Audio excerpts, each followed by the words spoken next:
Hello. Hi, Bullseye. How are you? Louv. Zen. Naito. Hello. How's everyone doing? David. Stan. Quantum. Hi. And actually, hey, you know what? No. You don't get to call me a bum today. No, I was not a minute late. You don't get to call me a bum today because not only did I do Volume 5 review, I also started on time. So, there you go. Both of which were good. Hello, how's everybody else? How's everybody doing today?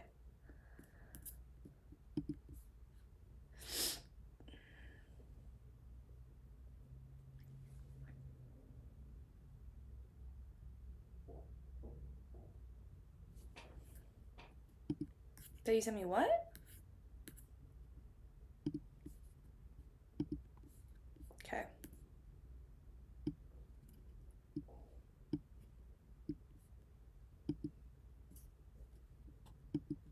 Call me, I don't know how to do the music. I don't know how to do the music. Yeah, I'm in the room. I don't know how to do the music though. I don't know how this one works.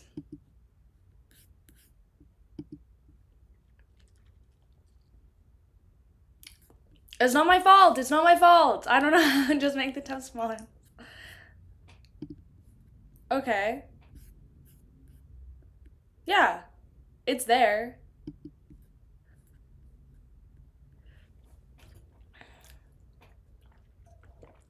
It's there. I'm just waiting for you to press the music. I don't know how to do it. Or like what to do with it. That's all I got. We'll see. Honestly. Oh, there it is. Okay. There goes starting. It's starting! It's starting. Okay. So we're on chapter 1160. We're gonna go to chapter 1168. Holy fuck, is that really loud? That's like really loud. We're gonna go to chapter 1168. And here we go. Okay. City of Silver at the top of the spire. After waiting for a long time, Derek still didn't receive a response from Mr. Fool. This made him panic a little. He didn't understand what this meant, nor did he know how to deal with it. Mr. Fool is in a state where he can't respond to his prayers. Yes. He informed us 2 days ago that the gathering next week would be cancelled. This should be a sign. Having recalled what happened previously, Derek barely managed to calm his anxiety and nervousness. He couldn't be blamed for having such a huge reaction because the City of Silver's textbooks recorded similar situations. The creator who normally responded to his believers suddenly stopped responding and forsook this land. After a few seconds of silence, Derek stood up and returned to the room where Clelf was in. He said to Colin Iliad, we have to wait a few more days. Wait? Demon Hunter Colin repeated the key words as he frowned slightly. From his point of view, this was an unusual manner, seemingly symbolizing a bad development. Derek resisted his instinctive reaction and scratched the back of his head, and he nodded with some difficulty. Yes. The grizzled Colin Iliad stared at him for a few seconds before nodding slowly. All right, head back first. Backland East Borough, inside a 2-bedroom rental apartment, Fours, who was wrapped in a thick clothes placed around a warm stove, her face full of doubt. Finally, she turned her head to look at Shio. Why hasn't Mr. World replied? Oh my god. Perhaps he's preoccupied with something. Shio explained the reason she had long considered. Perhaps it's because he's not convenient for Mr. Fool to pass on your prayers. He has temporarily paused the gathering. Fours nodded thoughtfully and said, Mr. Fool informed us that the next gathering will be temporarily paused for next week. It was only decided in the middle of the week. Is this related to George III? Recalling Mr. World's investigations at this time, Shio acknowledged and said, very likely, in the Forsaken Land of Gods, in the dead, silent city. Dressed in a black mage robe, Amon led Klein into the relatively complete cathedral. Segmented stone pillars lay tilted, and dark red weeds grew out from the cracks wrapping around the avid sculptures. With the animal hide lantern in hand, Klein surveyed the area and confirmed that the residents of the city weren't truly dead. They were still a full survivors left. He had no idea what method they would use to transform into monsters of a deep darkness. They were hiding from the faint yellow light, surrounding a cathedral in a place where they couldn't be seen. They wanted to attack the two ordinary-looking humans, Klein and Amon. The reason why Klein was able to confirm these monsters were originally residents of the city was because their spirit body threads had a certain abnormality, which are grayish white. Some were distorted and some were sticky. They were completely different from the monsters elsewhere. They greatly resembled the corpses inside the coffins. I didn't know what kind of despair and mental breakdowns will make the remaining humans choose such a path. Perhaps the deepest sense of despair was that they couldn't see hope on a daily basis while the situation around them worsened. With a sigh, he made use of the opportunity to adjust his mentality. He was experiencing various instances of hope sufficing only to be met with despair time and time again. The monocled man Amon walked to the edge of the light and walked all the way into the deepest part of the cathedral. Klein followed behind and saw the door covered in pale white light. This city is actually split into two parts, light and darkness. They're using certain abilities of the apprentice pathway to hide the portion of the area. They have to use a specific door to enter, Amon said as he pointed ahead. The secret sorcerer's powers. With some realization, Klein nodded, indicating that he knew what was going on. Amon then said, "Behind this door is the dark side of the city. I can use it to connect to a similar region far away. We can directly arrive there and shorten our journey." As expected of an incantation of loopholes, Klein watched as Amon stretched out his his left hand and pressed down on the door formed with pale white light. The light began to ripple as it rapidly spread outwards, becoming more and more intense. At that moment, the deformed monster hiding in the depths of the darkness while spraying the cathedral suddenly trembled, becoming Klein's marionette. 20 or 30 seconds ago, Klein had already completed the process of obtaining initial control over it and deepened his influence. However, he waited until now before he could completely convert it. Right on the heels of that, Klein and the marionette reached out their hands at the same time. They took advantage of the opportunity when Amon changed the door, and they grabbed something. In his hand was something in the shape of a full moon, and was embedded with a scarlet gemstone, the scarlet lunar corona. In his marionette's hand was an ancient brass-colored master key. At the same time, they opened their mouths and made a bang sound and used air cannons to push the scarlet lunar corona and the master key into the door of light. These two items combined could make one hear Mr. Door's pleas for help. This also meant that Mr. Door's power could enter the real world to a limited extent. Oh my god. And this was the controller of all doors. He was one of the existence who was most willing to see Amon become an error or control Sephir Castle. Klein didn't expect that the sealed Mr. Door could really hurt Amon. He had only hoped that he could use this opportunity to interfere with the Angel of Time and create a good enough opportunity for himself. Of course, if Mr. Door could cause any abnormal changes to the door, magnifying or distorting the loopholes created by Amon, thus affecting the King of Angels of the Marauder pathway and teleporting him far away, Klein would definitely sincerely thank Mr. Door for a week. After his previous attempts, Klein realized his greatest disadvantage. It was that he was one sequence short and has a qualitative gap in power level. Instead, he lost the initiative and couldn't make proper preparations. Every time he began preparing, he would be interrupted or foiled by Amon. For a veteran magician, unprepared performances were often synonymous with failure. If he could make preparations in advance, he could quietly summon Mr. Azek, Renette Tinkers, or Snake of Fate Willa Septon's historical projections. Against a sequence 2, even if there was no way to deal with him, it would definitely create a good opportunity to escape. At that moment, the Scarlet Lunar Corona, an ancient-looking master key, whistled through the air and arrived at the door of light. The white light that formed the illusory door distorted and devoured the two items. It was dyed crimson as it collapsed into a whirlpool. It was as though the bottom of the vortex was invisible like a gigantic eye. Just as Amon was about to turn around, he made a slight pause as if he heard an old friend's shout. However, this pause disappeared instantly, as though it had never appeared. With Amon's gaze directed at Klein, the latter instantly lost 6 Beyonder powers. This included the control of spirit body threads, the summoning of historical void projections, paper figurine substitute, flame controlling, underwater breathing, and bone softening. Of course, losing these 6 Beyonder powers for a marionette didn't affect Klein's subsequent operations. Okay.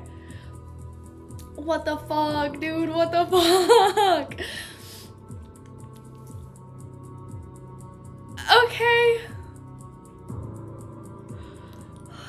Klein, please. Oh, here's the thing. I know Klein has to get out of there. Because, like, I know what's waiting for him is even worse. But I'm like, can you stop? Can we stop trying to create distractions and diversions and escape? It's not working. It's not going to work, Klein.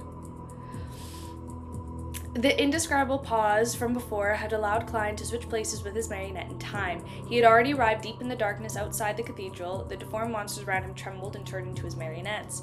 For targets such as these that weren't even sequence 5, it took only 2 to 3 seconds for Klein to transform them into marionettes. And by the time he summoned the star lunar corona, he had already begun doing similar actions. As he enjoyed the darkness without any sculptures, he attempted to transform into a concealed state or successfully commit suicide. At the same time, he reached out with his marionette and grabbed the fog interwoven with history.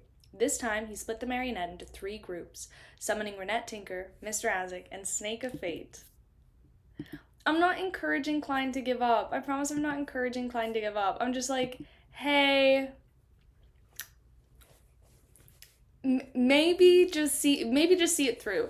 It might work out better for you. Like, at this point, I'm just throwing it out there. Call me the music, stop. I didn't stop it on my side. I didn't even touch it. I didn't stop the music. I thought you paused the music. That's why I went over, because I was like, is it like the other one where I have to, like, be on the screen for it to start? I didn't touch the music. For targets such as these that weren't even sequence 5, it took only 2 to 3 seconds for Klein to transform them into marionettes. And by the time he summoned a Scarlet Lunar Corona, he had already begun doing similar actions. Call me, I didn't touch the music. I don't know what's wrong with it. I can't even press play or pause. Like, I actually can't do anything on my side. So I don't know how to fix this. This is...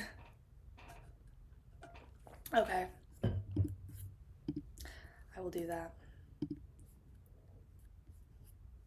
There you go. Is it playing now?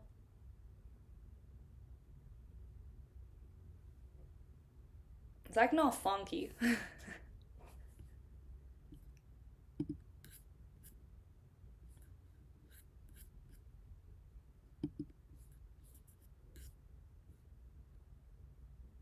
There you go.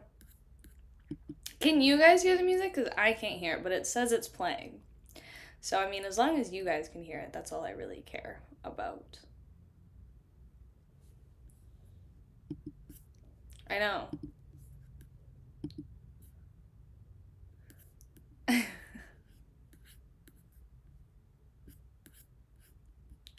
don't know what's wrong with it. Okay, then here, just give me a sec. I'm just gonna leave and then I will rejoin. There you go. Oh my god. Okay. Holy shit. As he enjoyed the darkness, where was I? This time, he split the marionette into 3 groups, summoning Renette Tinker, Mr. Azek, and Snake of Fate Will Accepted. Respectively, he didn't...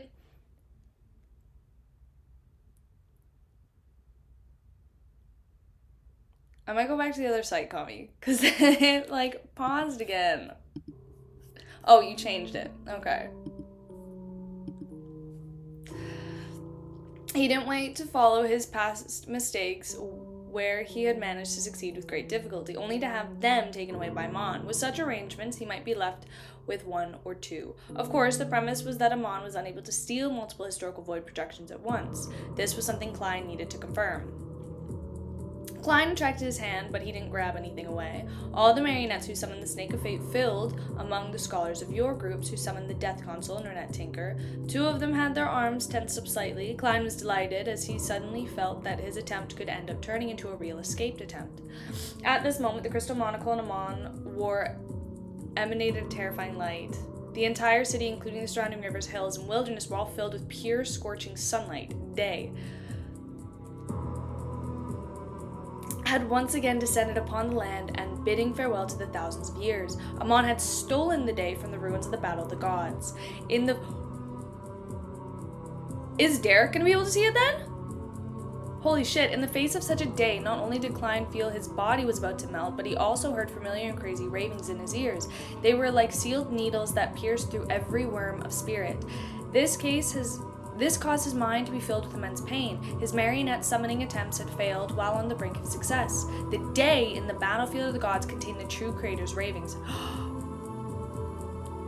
The deformed monsters that were hiding deep in the darkness, which were the few survivors of the city, seemed to temporarily regain their senses. They stared blankly at the day and couldn't help but narrow their eyes, when they wildly charged towards the source of the day, melting one by one into dust. Far away in the City of Silver's afternoon town campsite, the guards in the strongholds also noticed that there was light coming from the northern east. It was different from lightning, just like the scene of the sun rising from the legends. This scene only lasted for a few seconds before it shattered and the sky returned to a dark state. As soon as he recovered from the ravings, Klein saw a pointed hat Amon standing in front of him. The Angel of Time nudged his monocle and smiled. Well done. Oh my god. Like, he just gets so much enjoyment out of this.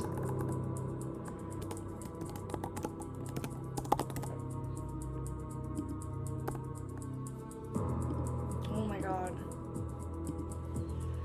Crazy. Well done. Faced with Amon's praise, Klein forced a smile and politely replied, "Thank you." To be honest, he preferred to hear curses rather than praise, as it meant that he was close to succeeding. Of course, Klein suspected that even if he managed to escape, Amon wouldn't be flustered and exasperated. Based on the character displayed by the God of Mischiefs, it was very likely he found it interesting and exciting, while also inevitably feeling a little depressed and disappointed to the point of being eager for the next round. It's a huge improvement to be able to think of using door to disrupt me. Amon smiled indifferently. But don't you think that I'd be in a relatively more vigilant state while door opening? And that actually not that easy to be affected by an accident.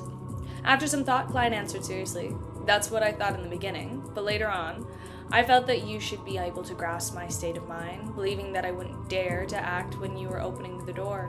When that happens, making an attempt might work wonders. Doing it when others believe that you wouldn't do it was also a strategy.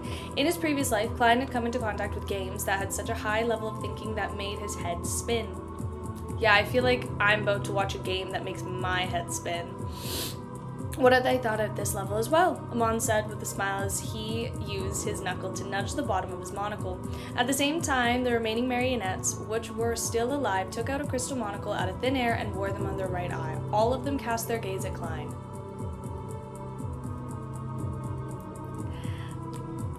This left Klein's scalp tingly. He discovered that the connection between the marionettes and himself had instantly been severed. Although you've improved, failure still demands some level of punishment. With a smile, Amon turned around and walked towards the cathedral. As he took a step forward, the marionettes revealed smiles. One after another, they collapsed to the ground stiffly. This caused Klein's soul to be torn apart again and again as the blood vessels in his forehead tightly bulged. As he endured the pain, he stood rooted to the ground and calmed down after a long while. During this process, although he had always been in the depths of the darkness, he didn't suffer any attacks from the terrifying monsters, nor did he turn into a concealed state.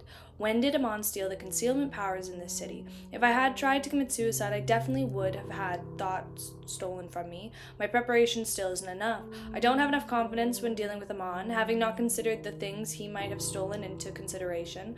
I really didn't expect him to release the day that he stole from the ruins of the Battle of the Gods. Regardless, what else? He stole in our past or whatever he has on him, I have no idea. I can't manage to target preparations. That monocle is some sort of vessel used to store stolen items. Or it is a part of Amon, to begin with. So every time he parasitizes someone, a monocle will be taken out. Klein rubbed his temple and walked to the cathedral, looking at Amon before the door of light. He asked seemingly casually, "Why do you have so many monocles? Where do you usually place them?" Amon stroked the monocle on his right eye and smiled indifferently.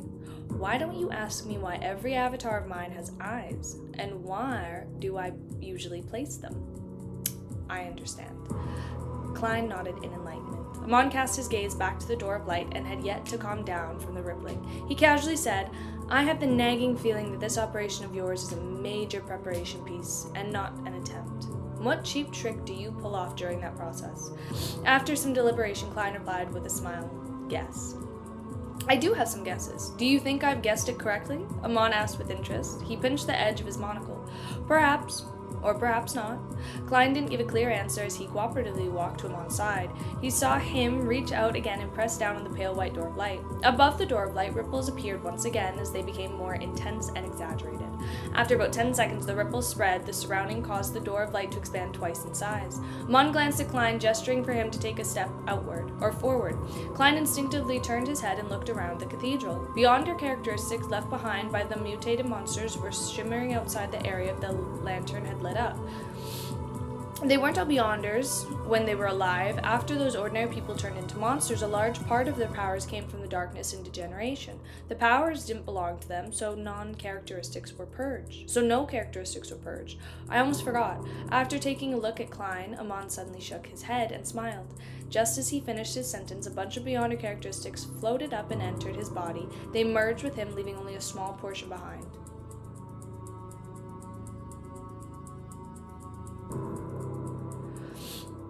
Most of the people who choose to transform into monsters are of the apprentice pathway. Beyonders and their family members who can enter the city dark side, Amon said casually as he retracted his gaze. Even if it's a similar pathway, beyond characteristics, it would be problematic of this deity eaten, right? Shouldn't it only be possible to jump into higher level of a neighboring pathway? It also allows the accommodation of lower sequences. Seeing this, Klein was a little stunned as he asked curiously, "Won't this accumulate madness?" This wasn't just a matter of accumulating madness. Klein suspected that if he did it himself, there was a high chance that he would go crazy. Others will, Amon said with a smile, but not me. A true bug. Klein couldn't help but sigh inwardly. Then the distance between him and the door of light disappeared. Subconsciously, he forgot about the remaining death pathway beyond her characteristics, and he entered a mutated door of light with Amon. Endless darkness and squirming lines of light were mixed together, giving rise to the feeling of a sudden descent. About 10 seconds later, he discovered that he and Amon had appeared on a square. A dim yellow light and an animal hide lantern seemed to have stopped in an invisible force, causing it only to illuminate half the square. Lighting stretched across the sky, illuminating the surroundings. With the help of the lighting, Klein saw several incorporeal statues etched around the square. They either had their hands tied to their backs, had their bodies entangled in the thorny rose, or looked like mummies. They gave off a feeling of being restrained. Our city first believed in the mutated king. Like a qualified tour guide, Amon introduced the city, not our city. The city first believed in the mutated king. Like a qualified tour guide, Amon introduced the situation of each scenic site to Klein. They're very interesting. They're usually restrained and quiet, just like ascetics. However, once they encounter prey, or in special moments in time, they will be released a bloodthirsty desire to kill. Can you imagine that on a night of a full moon, this is where the city where werewolves roam? From the looks of it, the mutants originally had the concept of temperance. Later on, it was led astray by the mother tree of desire. Using the new round of lightning, Klein took a few more looks and asked thoughtfully, "The mutant king's image is close to that of a mummy." "No. Although he is an ugly and twisted man, he likes to entangle himself with thorny roses," Amon scoffed. Klein took the opportunity to ask, "What kind of idols will your believers worship?" "In mysticism, your symbol is a clock and a worm of time." Amon scratched his chin and said, "In theory, my believers are all me. I fucking love this guy so much. My believers are all me. Thankfully, I have a blessed like Don. Pause. My believers are all me. Thankfully, I have a blessed like Donitz now." Klein suddenly realized that he was quite similar to Amon in certain aspects. Of course, when I say my believer is myself, it's a funny story. When Amon says that my believers are all me, it becomes a horror novel. The difference in style... I know, I had to pause for a sec, because I was like, hold up. Did Mon take Donitz? At this point, I wouldn't even be surprised. It becomes a horror novel. It's different in styles and quite huge. Klein finally mocked himself. As Amon walked forward, he continued, "However, in my father's era, quite a number of people believed in me. Some of them set off with my name, Angel of Time, using the emblem of a clock and construct my idol. Some of them used the title of God of Mischief and used a crow covered in mysterious patterns as my image, while others combined the two together." Having said that, the monocled Amon suddenly turned his head and glanced at Klein before curling his lips. "We're less than 3 days away from our final destination. soon. That is to say, I only have 3 days left. Klein nearly drew a cold breath of air. The pressure increased rapidly, making him feel as though his nerves were being crushed. He had yet to determine the true purpose behind the game Amon made, nor did he discover any traces of what he was being driven to do. This meant that he was unable to grasp the key, and he was unable to find a real opportunity to escape. The performance of Amon's avatar made him understand that he might not ever be able to last 10 seconds before him. As his thoughts raced, Klein fell silently. Following that, he walked out of the square covered in ruins. There were few pedestrians in the street as they came and went in a hurry. In Pritz Harbor, where many houses were covered in burn marks, the chestnut-haired Queen Mystic placed a newspaper on the table. The first page of the Tussock Times was about the king's assassination. It also claimed that the assassin came from Fasak, or Intis. This isn't stopping the disaster, nor is it worsening the disaster, Bernadette muttered to herself in a serious expression. She pondered for a moment, picked up the cloth on the table and wrapped it up. Then she released her fingers and allowed it to relax. This time, the coffee cups, pens, newspapers, and other items in the tablecloth disappeared. What appeared were ritual items like silver meant candles. Following that, Bernadette held a ritual and summoned Gammon Sparrow's messenger. As a partner, she felt that she needed to ask about the other party's situation and see if there was anything else she needed to help with. The moment the ritual ended, the 4 blonde red heads walked out of the blood-dripped flames, dressed in dark and complicated long dress. Renette Tinker's neck was empty. Bernadette's eyelids twitched indiscernibly before she picked up the letter and gold coin she had prepared earlier and handed it to the messenger. One of Renette Tinker's heads bit on the letter and gold coin, while the other head seized up Queen Mystic for a few seconds. She stiffened her gaze back and walked into the void. However, just as Bernadette was about to put away the tablecloth, Miss Messenger suddenly appeared again. One of the 2 heads with blonde hair, red eyes spoke after another. He has disappeared. Oh my god. There you go. I just refreshed the page.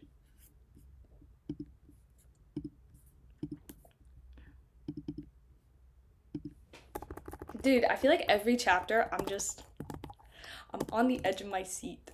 Is this what I think I asked this last time. This is what is this what the rest of the book is like? Is this how I'm gonna feel for the rest of the book? Am I just gonna be sitting here for the remainder of the book like this? Oh, you watched the theory video? I know. I feel like I'm gonna be proven either right or wrong fairly fast with the pace that this is going.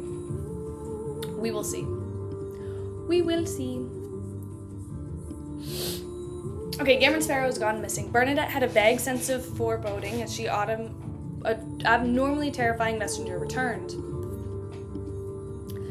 She had roughly figured out what had happened, therefore she was hearing the other party's response. Her expression sank slightly. There was no obvious reaction. Queen Mystic's blue eyes, which resembled the condensing sea, instantly turned darker. They temporarily lost focus, as though she was looking at a torrent of fate through Renette Tinker. 2 of the 3... Oh, I didn't.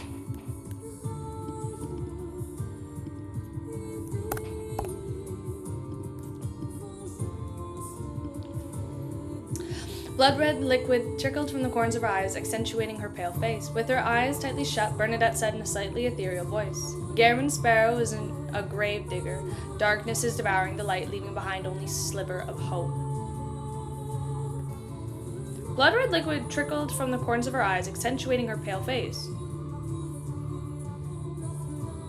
With her eyes tightly shut, Bernadette said in a slightly ethereal voice, Gammon Sparrow is in grave danger. Darkness is devouring the light, leaving behind only a sliver of hope. This was a prophecy. The sequence 3 of Mystery Prior Pathway was clairvoyant. The 4 heads of Renette Tinker spoke one after another. What does darkness symbolize?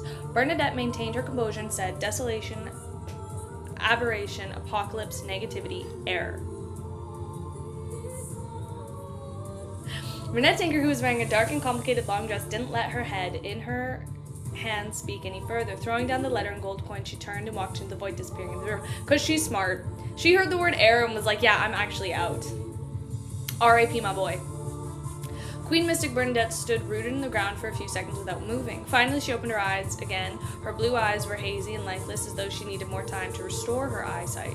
Bernadette thought for a moment and reached out her right hand. The tablecloth was stowed away before being spread open once again. The ritual items were placed in a fountain pen, pink paper, and ink bottle. The fountain pen suddenly leaped up, as if it was held by an invisible spire. It quickly wrote down the matter of Garamond Sparrow's disappearance onto the paper. In the captain's cabin of the future, despite looking at the fried mushrooms on her plate, I'd rather be dealing with Amon, and taking in the fragrance of the fat, Catley didn't pick up her cutlery for a long time. Suddenly her spiritual perception was triggered. She turned her head to look at the spot where the brass sextant was placed, and she realized that the letter had appeared there at some point. Catley immediately revealed a smile as she reached out and picked up the letter and eagerly began reading it. Gradually she frowned.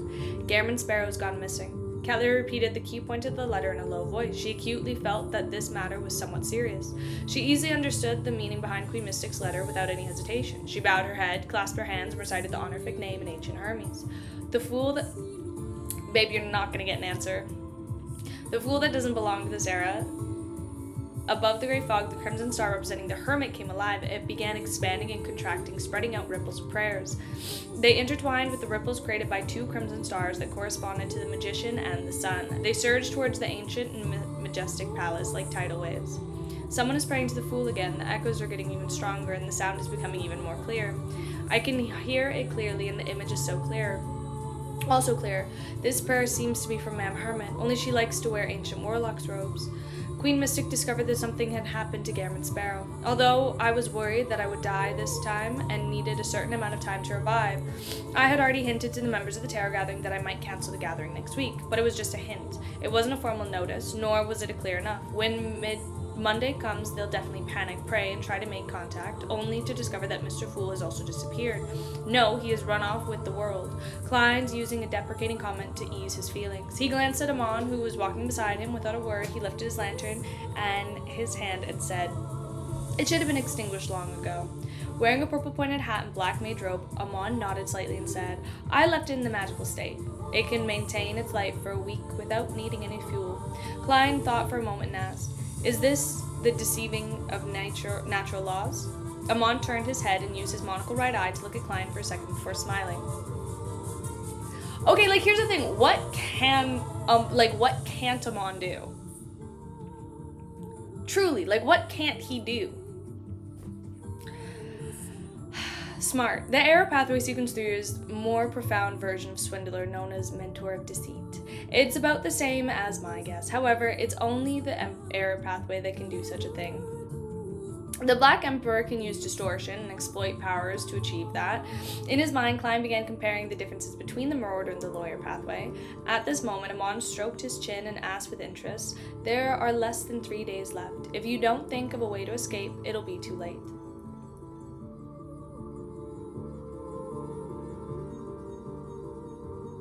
Oh my god. "Do you plan on making a new attempt tomorrow?" "Make a guess." Klein forced a smile and answered as the same rhetorical manner as Amon was using. To be honest, he didn't believe that the effects would be better given more attempts. On the one hand, frequent attempts were indeed able to test the limits of Amon's powers. By extending the items that he had previously stolen, Klein could establish a good foundation in final battle. But on the other hand, he would also expose his trump cards. After all, he was in a passive state and had no chance to prepare. To force Amon to showcase more than means available to him, it requires him to use a few trump cards he had. If his countermeasures were all figured out by Amon after his repeated attempts, he would have any chance of escaping. An attempt to escape was a double-edged sword. If one wasn't careful, one would cut oneself. It was precisely because of this that Klein didn't blindly take action and carefully made his plans in his heart. As he spoke, he walked out of the city that originally worshipped the mutated king and later believed in the ancient sun god. There were only white bones and several stone structures that had been withered by the elements here to showcase its former prosperity. Outside the city, there was endless wilderness that couldn't be seen in the lightning. At 7 Pincer Street, Leonard sat on the sofa. He placed his feet on the coffee table leisurely, flipped through the day's newspaper. Yesterday, George III's death had brought them copious amounts of work. He had spent the entire night on duty and received 5 hours of rest today. After sleeping for 2 hours, Leonard woke up in high spirits, attempting to understand the current situation of the normal media. In fact, as a captain of the Red Gloves team, he knew more than the reporters about certain aspects. For example, in the outskirts of Backland, where the Tudor ruins was located, it had collapsed into a rather large lake. It had nearly affected Dwayne Dantes' Mygor Manor. Another was the death of George III, who had self-destructed in the square but wasn't the actual person. The search for the corpse was to no avail, as though he had vanished into thin air that night. Of course, Leonard was extremely certain that George III was already dead. The eldest prince was about to inherit the title of Balam Emperor and Lowen King. Back then, something had happened at Sephra Castle. This matter definitely has something to do with Mr. Fool. Klein had long warned us about George III, and his reactions of the three churches were very strange. Even the Church of Lord of Storms, which was most prone to acting rash, wasn't too angry. As Leonard flipped through the newspaper, his thoughts wandered casually. At this moment, his mind was filled with the slightly aged voice of Pallas Zorast. Gehrman Sparrow's messenger is here. Leonard suddenly looked up and saw the angel-level messenger wearing a dark and complicated long dress appear in front of him. The four blonde red-eyed heads held by Renette Tinker spoke out one after another. Gehrman Sparrow has encountered extreme danger. He has gone missing. Oh my god! Leonard, go save your boy! Go save him!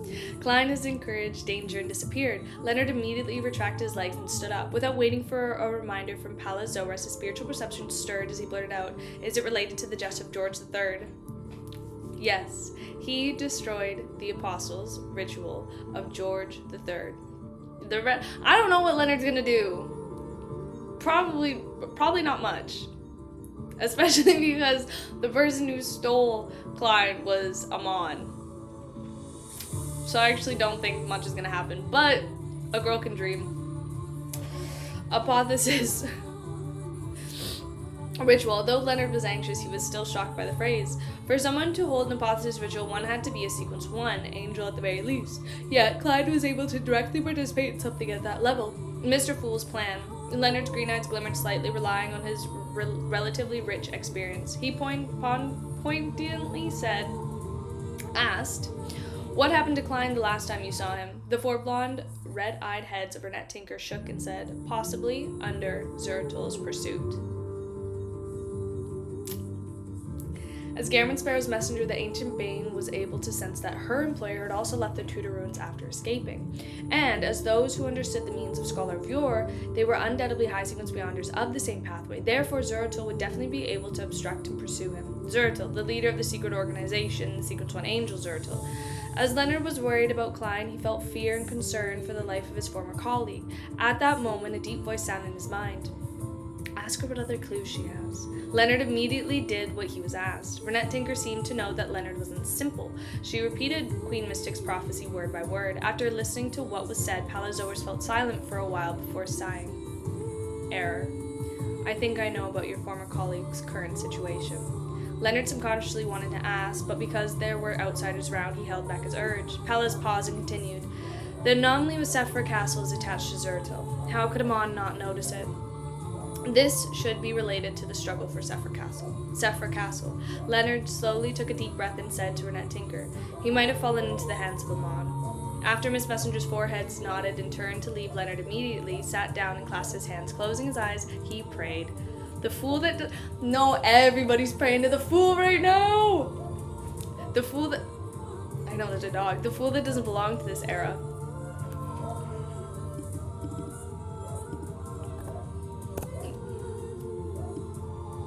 Yeah, I don't know whose dog that is.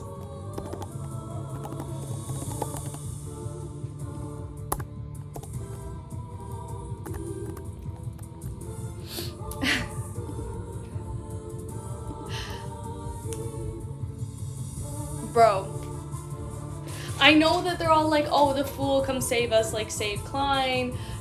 We've got, like, stuff we gotta deal with." Little do they know. Little do they know. Above the gray fog, the crimson star representing the star also begrudged and contracted. The rippling light gradually overlapped with other ripples created by other 3 crimson stars, turning into a tidal wave that surged through the entire mysterious space, causing the space to vibrate slightly.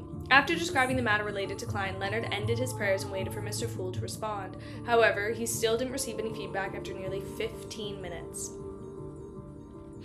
Mr. Fool has always been very responsive. Leonard couldn't help but mutter. After a few seconds of silence, Pala Zoras reminded, with a slightly aged voice, "Recall what the Fool said recently." Leonard thought carefully and slowly said, "In the middle of the week, he reminded us not to head into the woods in the north outskirts of Backland. Yes, he seemed to hint that the gathering might not be held as planned, as expected."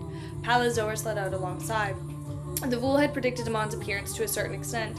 They might be fighting in different domains now. One of them wishes to hold on to Sephra Castle, while the other wishes to become the new owner of Sephra Castle. Your former colleague has unfortunately been embroiled in this matter. Mr. Fool has expected this? Is this a trap he laid for Amon? I love how much credit they give Klein. That's how you know he did a good job. Pallas spent a significant amount of time thinking. He spoke much slower. Perhaps that's the case. Perhaps it's because Amon exploited the trap and took the initiative. Don't underestimate the blasphemer, a powerful king of angels. According to what Leonard knew, Mr. Fool was either the owner of Sephra Castle, who was slowly recovering, corresponding to some unknown deity in history, or he was the embroilment of Sephiroth. Currently, he was unable to control his authority and strength very well, something that could be fixed with the future qualitative change. And regardless of the possibilities, there you go. Mr. Fool was still unable to reach the level of a true deity. He was likely on the same level of the King of Angels. Under such circumstances, it was rather normal that Mr. Fool and the terrifying blasphemer would undergo an intense battle. After all, the person who was of them one of the strongest hidden existence beneath the deities. He was even more powerful than the hidden sage that was usually categorized as an evil god. Even deities were somewhat apprehensive towards him. Leonard couldn't help but tense up. He asked in a low voice, worried, "Old man, do you have any way to provide any help? Isn't Amon your greatest enemy?" Such help might be limited, but it should be able to pull Klein out of the maelstrom. Upon hearing that, Palaz Zoras laughed and said with an obvious self-deprecating tone, "Aren't you expecting too much from me? Indeed, if Amon obtains Sephra Castle, I'll definitely die at his hands. I might not be able to survive this winter, and if Sephra Castle is left with the Fool, I might have a chance of surviving in the future. But would an old man like me, who has just recovered to Sequence 2, have the ability to interfere with a battle at this level? Even if I were to use the Yesterday Once More charm, what can I do in a short span of time for 2 to 3 seconds? Yes. At that critical moment, I might be able to help the Fool warp the situation, but I don't even know where they are fighting. How can I seize this opportunity?" Leonard fell silent after hearing the old man's long answer. He immediately bowed his head and raised his hands to press them against the sides of the head. He muttered to himself, "Don't tell me that I can only watch helplessly." Pallas sighed and said, "Be patient. All we can do now is be patient. The Fool, and Evernight, and some other deities and kings of angels seem to have some tactic understanding with each other. They might even be cooperating with one another. They will not allow Amon to take away Sephra Castle. Wait patiently. Perhaps it won't take long for the window of opportunity to appear." Leonard straightened his body and leaned back. He took a deep breath and exhaled. "I understand." The Blue Avenger, which had been... now Alger's gonna call out to the Fool. Does something happen if he doesn't answer the prayers and, they all pray to him? Which had been ordered by the Church of the Lord of Storms to attack the port and Phaeacian merchant ships near the water of Sonia Island were hiding somewhere outside the safe sea road. Alger Wilson stood behind the window of the captain's cabin, using his extremely distant vision to stare at the long coastline. To his newly advanced ocean songster point of view, many captains who received similar missions were the cream of the crop of the mid-sequence beyonders. Their joint operation would definitely be able to effectively harm the traffic flow of the Phaeacian waters. This also meant that the attacks from Phaeac would be reasonably fierce, and the high chance of Sequence 4 demigod leading the attack. Of course, one couldn't eliminate the possibility of a Sequence 3 Bishop and Silver Knight appearing. This was a dangerous development for Alger. He didn't wish to put himself in such danger. At the same time, his crew, colleagues, and partners would monitor each other, preventing anyone from deserting. If Alger were to skive and walk to the edge of danger, it would take long for him to consider killing most of the crew members and become a true pirate, or lose the Blue Adventure and return to Passu Island for an internal probe. After this operation ends, the captains who could still survive wouldn't expect a third. Damn. Alger calmly analyzed the situation and quickly came up with a plan to avoid danger. This was to participate in the operation, but not take center stage. Alger planned on using a surprise attack on the port while his brethren frenetically attacked the Phaeacian merchant and supply ships. This would bring the people on board his ship onto Sonia Island, allowing them to lay in the ambush in the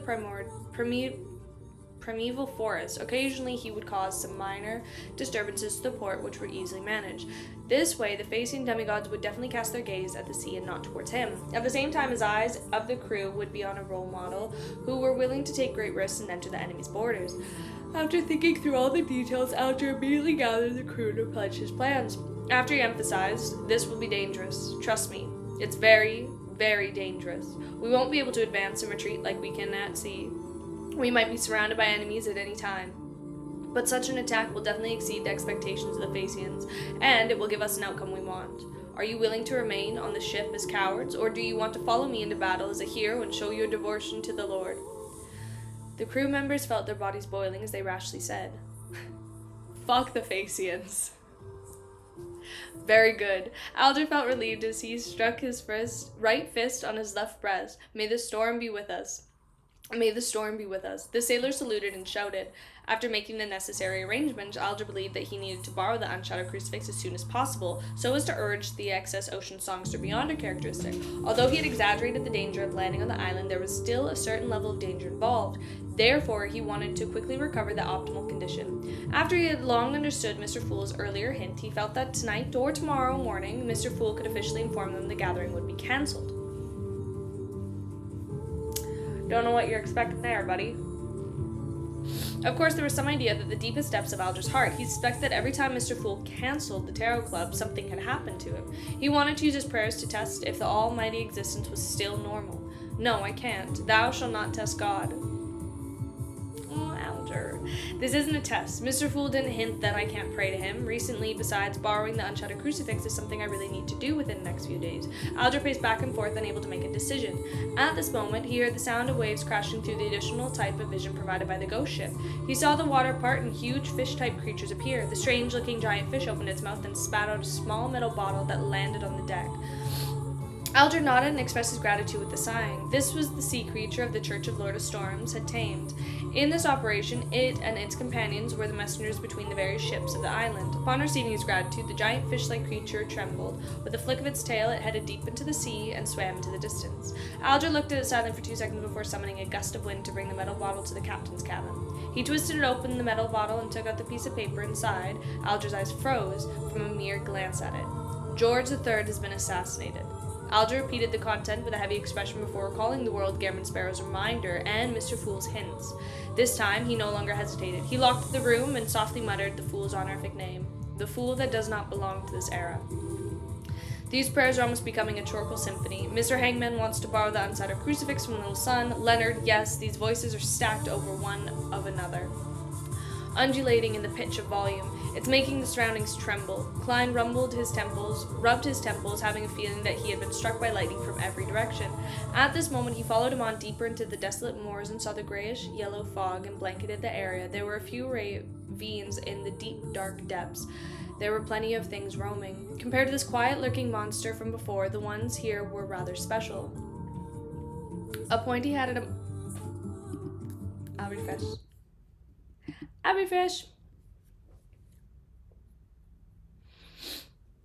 I'll give it a minute.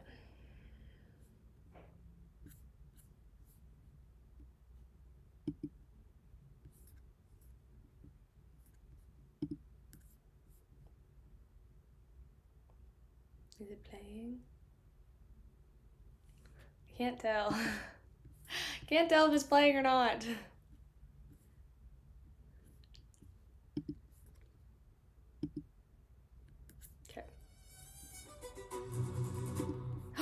Yes! I love this song.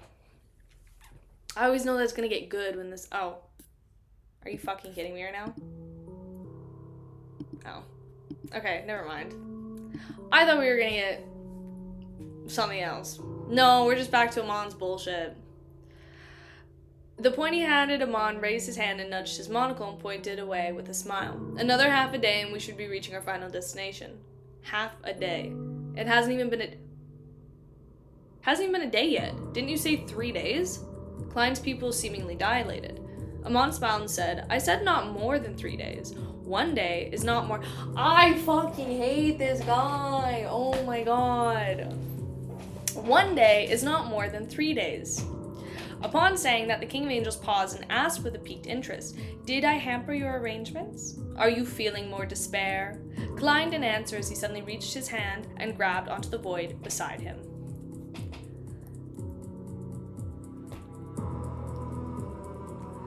Oh my god. I love him. I hate him, but I love him so much. Oh.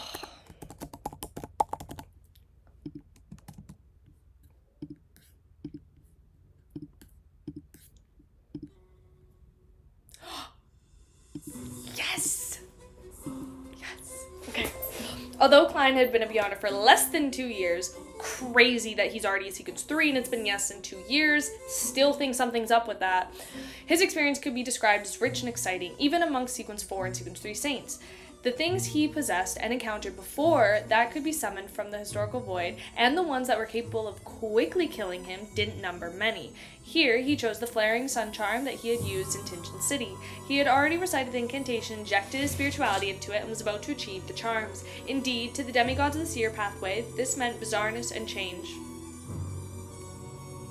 Oh my god, I'm so excited. I'm so excited. It was very effective against him. He mainly depended on the damage it did to his body, but Klein didn't dodge or defend himself. Instead, he released his body and mind to embrace the light of hope. Even at the level of Sequence 3 Scholar of yore, the defense of the Seer Pathway's Beyonder remained low. His offensive ability was also equivalent insufficient compared to the peers. This resurfaced in a sad fact. When Klein wanted to commit suicide, he didn't have any powers that could quickly kill him. After all, it was impossible for him to control his spirit body threads and transform himself into a marionette.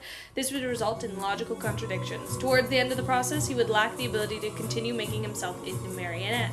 And when he was searching for ways to kill himself through external means, he realized that as long as he didn't use methods like marionette interchange, paper figurine substitute, and historical void hiding, there weren't too many options that he could consider.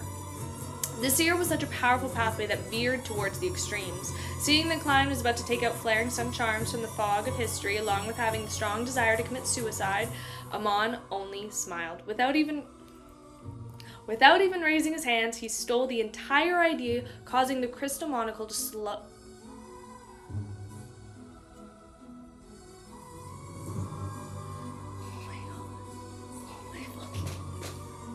Oh my god. He stole the entire idea, causing the crystal monocle to grow slightly. Klein immediately forgot what he was trying to do, but his actions didn't stop. His shock reaction when he heard that there was only half a day away from the final destination was mostly faked. This was because he had always been wary of the god of deceit. He didn't trust anything he said. There were too many interruptions, if not more than 3 days, so Klein had long prepared for the worst. After hearing what Amon said, he immediately arranged the things he needed to do into a sequence. After having the idea of summoning the flaring sun charm to commit suicide, he was to summon the existence, summon that existence, summon this, that, and those existences.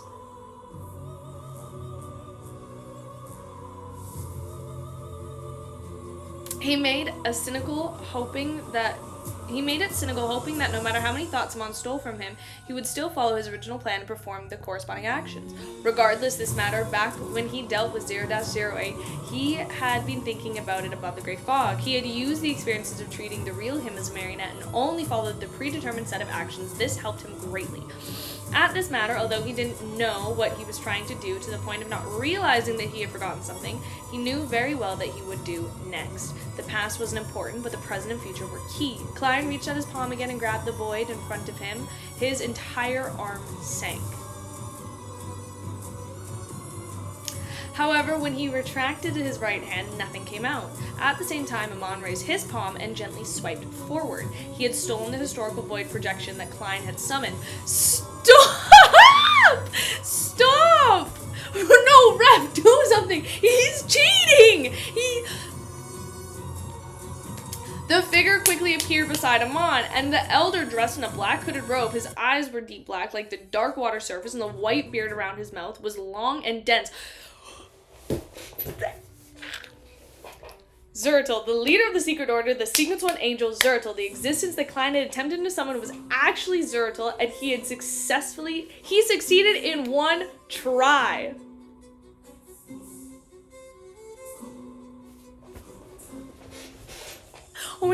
second. The existence that Klein had attempted to summon was actually Zertal, and he had succeeded in one try. This was because he had made preparations in advance. Oh my god. Klein is literally Batman. I love this. You'll give that boy enough prep time.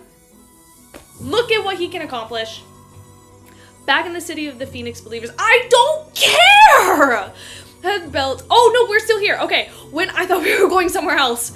When Klein had split his marionette into 3 groups, he was actually attempting to summon Zertal from the historical void. Without a doubt, it is impossible to succeed at the same time. However, as a scholar of yore, it would be massive failure if one do notice that someone else was trying to summon their historical projection. As for Zertal, he was definitely a senior, excellent, and experienced scholar of yore. After such a failed summoning, Klein had established a connection with Zertal. This was the tactic understanding between scholars of yore. As a miracle invoker, the attendant of mysteries, he was able to respond to his historical projection. It was just like how a scholar of yore had 100% chance of success when borrowing strength from his past. In addition, a scholar of yore had no contractual connections to the historical void projection. They relied only on the other party's lack of intelligence, or them having good relationships with them. Crazy. What a cracked power system to control it. And in this world, a few high-level existences most unwilling to see Amon obtain Sephir Castle was Mr. Door, followed by Palaz, and then Zertal. In other words, the 2 of them were short-term allies when it came to resisting Amon. Due to these factors, Klein believed that he could summon Zertal in one go, and the facts provided that he was right. And it was precisely because of this that he wasn't worried at all that Amon would steal away the historical projection that he had summoned. He even hoped that the Angel of Time would do so.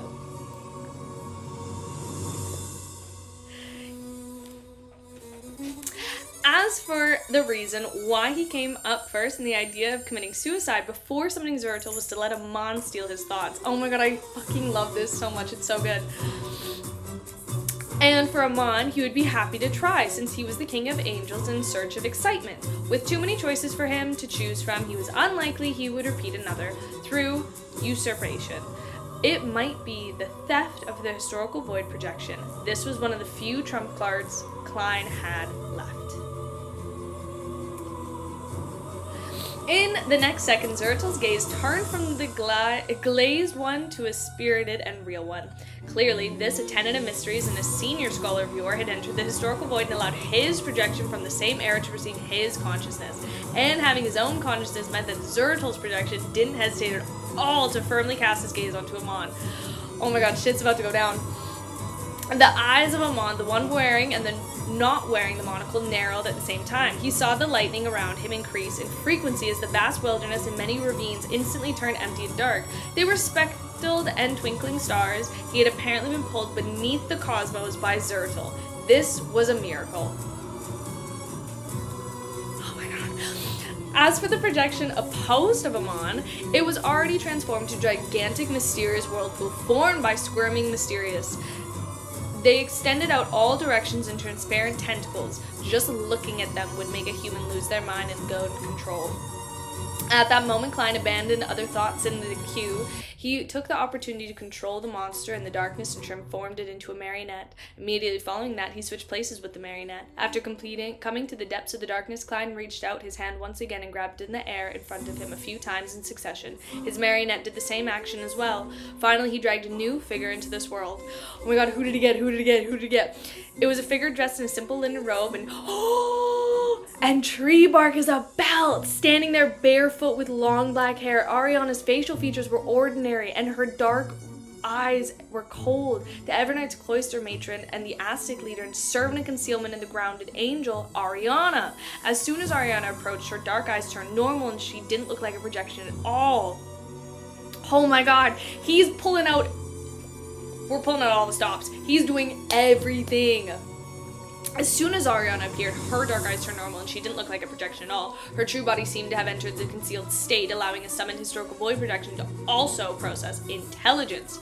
shut up.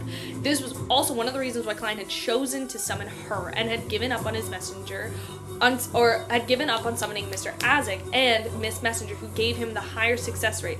This way, even if an accident happened during his suicide, preventing his success, there was still a chance to fight Amon in the subsequent battle.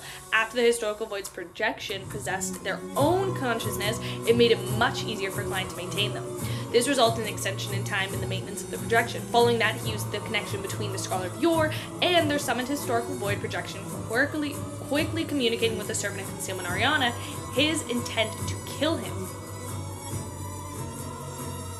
Ariana suddenly bent her body and her right hand reached behind her back. She pulled out a bone sword covered in strange patterns from the depths of the darkness, and then she suddenly took a step forward, swung her sword forward, and the entire darkness literally swirled as wildly spreading towards where the spot Klein was standing. An unlucky monster happened to be situated between the two of them, and he melted away when he drowned to the... No, that's too coincidental. That's way too coincidental that a monster just happened to be between them. I don't like that. By the tide of the darkness. This wasn't the authority of concealment. This was the combination of repose and horror. This symbolized danger in the darkness and symbol of sealed destruction and vanquishment. The Beyonders of the Sleepless Houseway had reached Sequence 3 Horror Bishop and grasped such powers. Subconsciously, Klein's survival instinct made him attempt to escape, but in that moment he felt the surrounding darkness was an enemy. If he had infected by the force, he would become a part of the tide. There was no avoiding it. There was no need to use all your strength. You can easily kill me with just a portion of your strength. Klein restrained his primal instincts as he stood on the spot, waiting for the destruction to sweep through him. At that moment, a distant, illusory bell sounded. It was as if it had traveled through the long stretch of history, causing everything around it to slow down, including the surge of darkness. In mid-air, swaths of darkness were pierced, revealing a gigantic wall clock carved out of stone. It was an ancient and molten, and surface was separated into 12 segments like a grayish-white and bluish-black colors. Each segment had different symbols, and Needle had a total of 3 hands, short, medium, and long. It seemed to be formed from the 12 rings of the worms of time. At the second hand ticked and the bell rang gong. As the second sound echoed, the surging darkness like a tidal slowed down even more. Then the ancient clock projection disappeared, turning back into Amon with his pointed hat and monocle. Behind him, the projection of Zeratul was also in a sluggish state. Right on the heels of that, Amon levitated in midair, extending his right hand, and he pressed down on the darkness. The darkness quickly returned to normal, drowning Klein without causing him any damage. It was unknown if there was a bug or if there was a Beyonder effect he had been stolen. At the same time, Amon's body instinctively became abnormally huge. He was nearly 20 meters tall, but none of his clothes suffered any damage. He looked down at Klein and raised his hand to adjust his monocle. He ignored the attacks from Zeratul's projection behind him, and he curled his lips and said in a deep Interesting.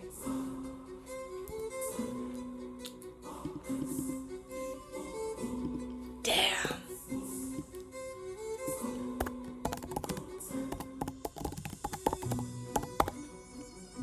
Now we get to the grand lineup. So who else are we calling right now? Who else are we bringing to the party? Dude, at this point, bring Adam in here. Get the true creator. Bring over Medici. Just have them all come. Evernight. Oh my god. As Amon spoke, the transparent tentacles covered the mysterious patterns exuded from the gigantic vortex behind his back, and they wrapped around his many different spirit body threads. In the blink of an eye, the illusory black threads were lifted up without any resistance, and with that, one strange monster after another was holstered up in the air like ham waiting to be dried aged. The spirit body threads beside Amon was stolen by Ham at some point.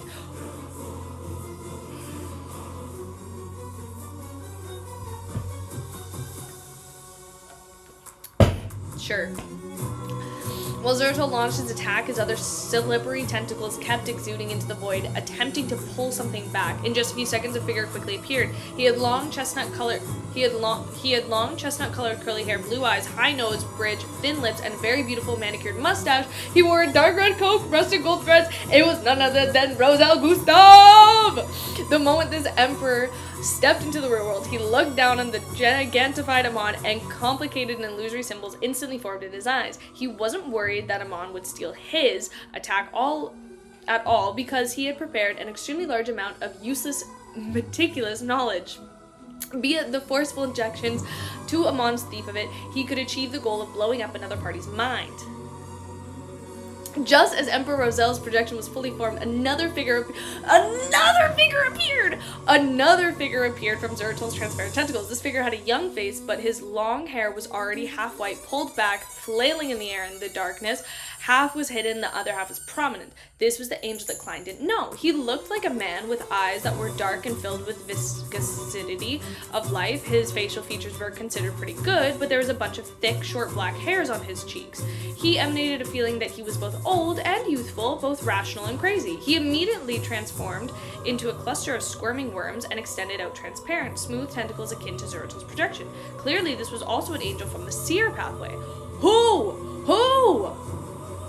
I want to know! At that moment, Klein didn't even dare to look straight at this situation occurring in midair. However, when his spiritual perception triggered, he had already sensed something familiar. The second angel that was summoned by Zeratil was the son of the ancient...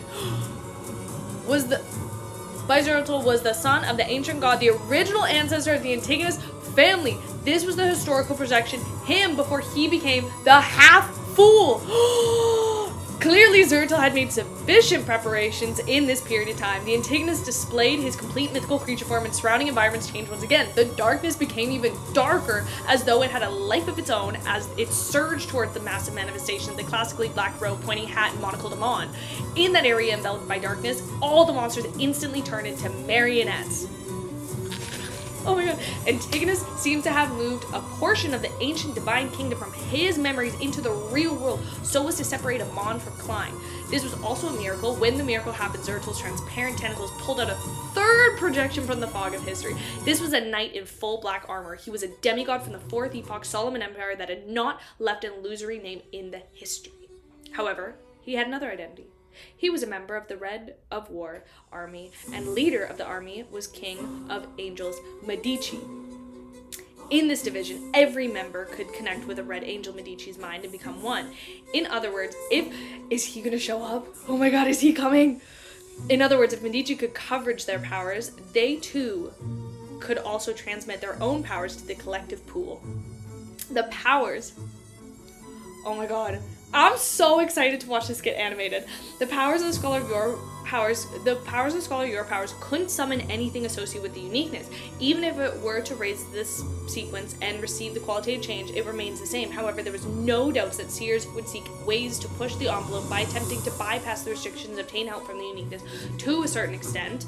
Klein had summoned the goddess's deceit vessel to accomplish this point, while Zeratil summoned the powerhouses of the Red Army War. At this moment, the projection was equivalent to the potion of Medici. The knight of the black armor stepped onto the battlefield. He scanned the battlefield in a sluggish manner before laughing out loud. Yo, little raven, have those feathers I burnt recovered? Due to the fact that his historical projection has summoned another 3 angel level historical projections, Klein suspected that he could maintain it for 10 seconds. Oh my god, is this so good? If it wasn't for the change that would most likely have left that he had found a way to identify and increase his combat strength, this was to summon 2 angels and 1 projection of himself every time. Then he could use his projection to summon 2 angels and himself again. If this continued, he would have an infinite number of projections available. At that moment, the Aztec leader of the Church of Evernight Ariana's body faded and entered a concealed state. Following that, she suddenly appeared behind the gigantified Amon, slashing out with the bone sword that was converged in a strange patterns, taking advantage of the opportunity when Amon was being attacked by the 5 angel projections. Bro! Oh my god. Attack Klein kept converting monsters into marionettes, getting them to aim at him. He opened his mouth and let out a bang. Air cannons whistled towards. At the same time, Klein stretched out his hand and easily took out a flaring sun charm that had already been activated and was just short of releasing its effects. He didn't believe that he would be able to survive such repeated attacks. Amidst the booms, Klein suddenly heard a tick-tock noise. The entire world seemed to stop for a moment before it returned to normal. Following that, he saw a huge hole in the dark sky. A ray of pure hot sunlight shone in and lit a golden charm.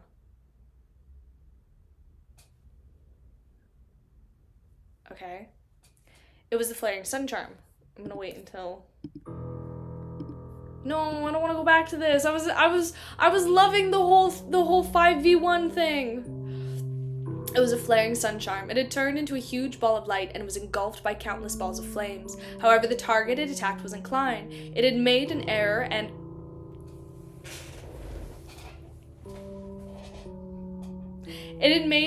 instead wrapped around the Red Angel War demigod. Meanwhile, the vast amounts of knowledge that Rosal Gustav had ejected, the miracle created by Antigonus, and the destructive sword which Ariana had swung out, the transparent tentacles that Zertil extended, they all pointed the same target.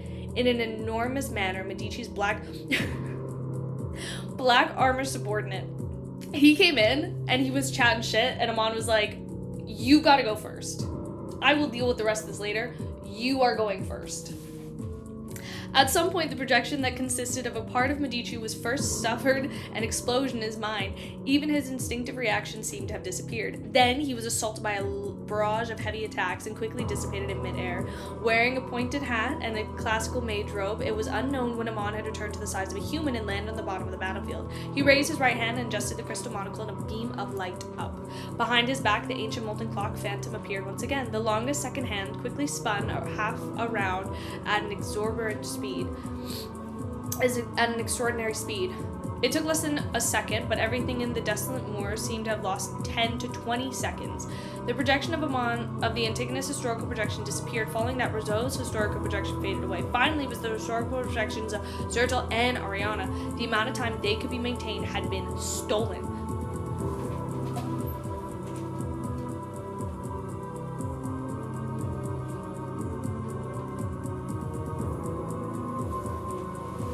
I give up. Okay.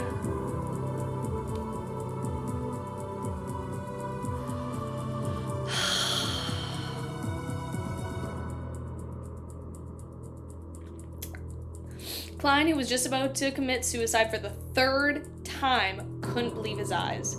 He had expected Blasphemy Amon to resolve the 5-angel projection. After all, they were all merely projections. A projection was much weaker than the actual body. However, Klein never expected the other party to be so casual about it that he didn't even have a chance to commit suicide.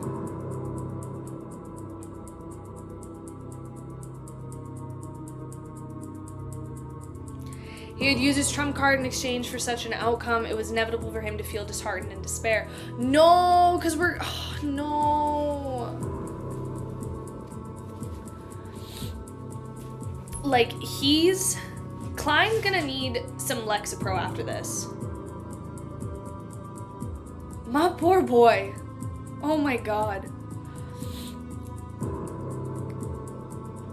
If they were all their true bodies, they would indeed be more troublesome. However, the historical void projection has a very huge flaw, and grasping the problems of something is what I am best at. Shut up, but also never shut up because I love you. Looking at the angel of time, whose smile remained the same while his expression was one of the delight, as though he hadn't been in a difficult situation. Just now, Klein's heart slowly sank as he fallen into the abyss. No. His spiritual perception was triggered as scenes quickly flashed through his mind. After entering the forsaken land of the gods, Amon changed his clothes, going from the dark-colored jacket, trousers, and black top hat he met with the aesthetic standard of modern times to a classical mage's robe and pointed hat. After that, he suggested a game of escaping and obstructing. He appeared extremely confident and wasn't worried about any mishaps. As though his thoughts raced, Klein's throat turned dry, and he had said in a low and hoarse voice, "You are the true body?" After entering the forsaken land of the gods, your true body merged with your avatar. He seriously suspected that the person in front of him was Amon's true body, the true blasphemer, the whole king of angels. The corners of the monocle, the Amon's mouth curled up bit by bit. Stop saying, no, he's like, this is very interesting, isn't it? No, it's not. No, it's not.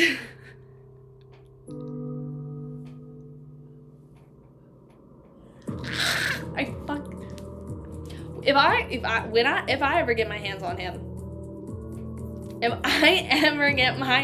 him, the expression on your face after knowing the truth is what I wanted to see in this game. He had clearly admitted that he was in the main body. He was born accommodating the uniqueness of the marauder pathway.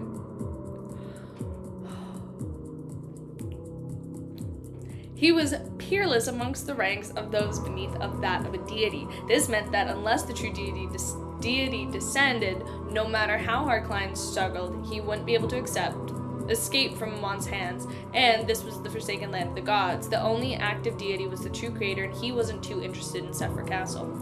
Although he had suspected that Amon beside him had swapped with his actual body, Klein, who had experienced countless instances of hope only to have them destroyed, experienced what was the ultimate sense of despair. No!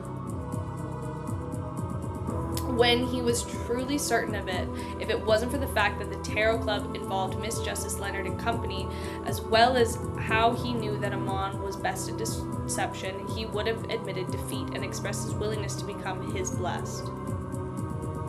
Notice how he said Leonard?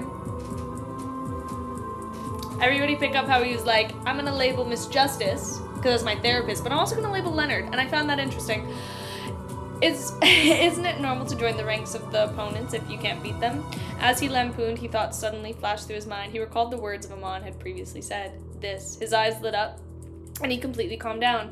Looking at Amon, he leisurely stretched his body and said with a smile, "Kill me."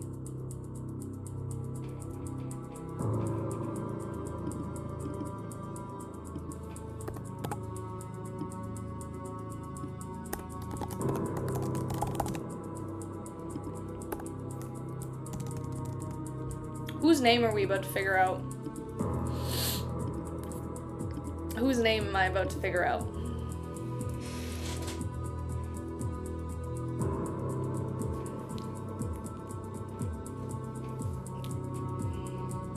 Okay. I'm so scared. I don't want to do this. Next is an important, like, this chapter is important. I feel like all these chapters are important.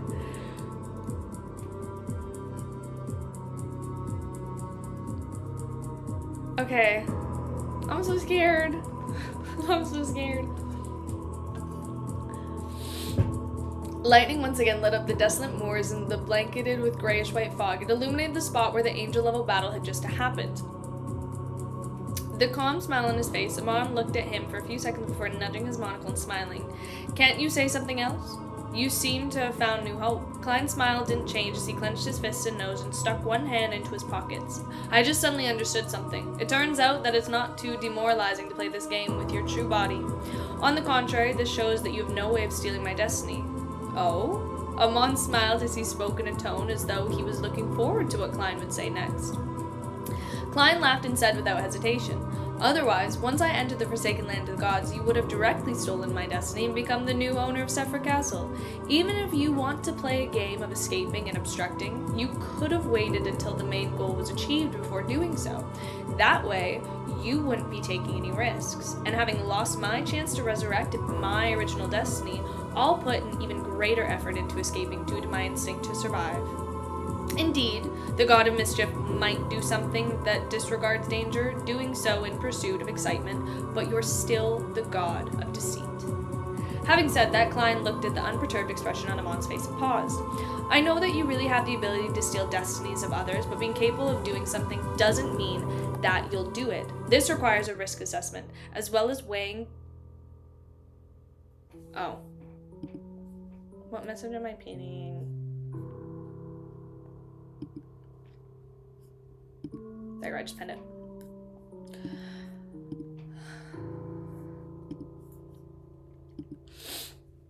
As well as weighing the analysis and the pros and cons. I believe that you don't wish to steal my destiny directly, that will make you bear the burden of everything brought about by Sephra Castle. You have to resist the trauma of the resurrection of the original owner. Even for a king of angels like you, this is also very dangerous. If you aren't careful, you can perish. Therefore, you want to find a loophole. You want to get Sephra Castle without suffering the negative effects, and this requires my permission." When he said that, Klein thought of an experience of getting hit by a computer virus. No, because Am I about to figure out if my, number one theory for my review is correct right now? Am I about to figure out if my theory is correct? In his previous life, those viruses would always prepare to be normal and cheat him into giving him permission. This was something similar to a current situation. After hearing Klein's words, Amon looked at him without the words. Instead, he calmly adjusted his crystal monocle. Klein smiled and continued. From the moment you parasitized me, you've been setting up a huge scam. On the one hand, you've given me the option of becoming your blessed, telling me that your true body can withstand my destiny, causing me to bear a heavy psychological burden.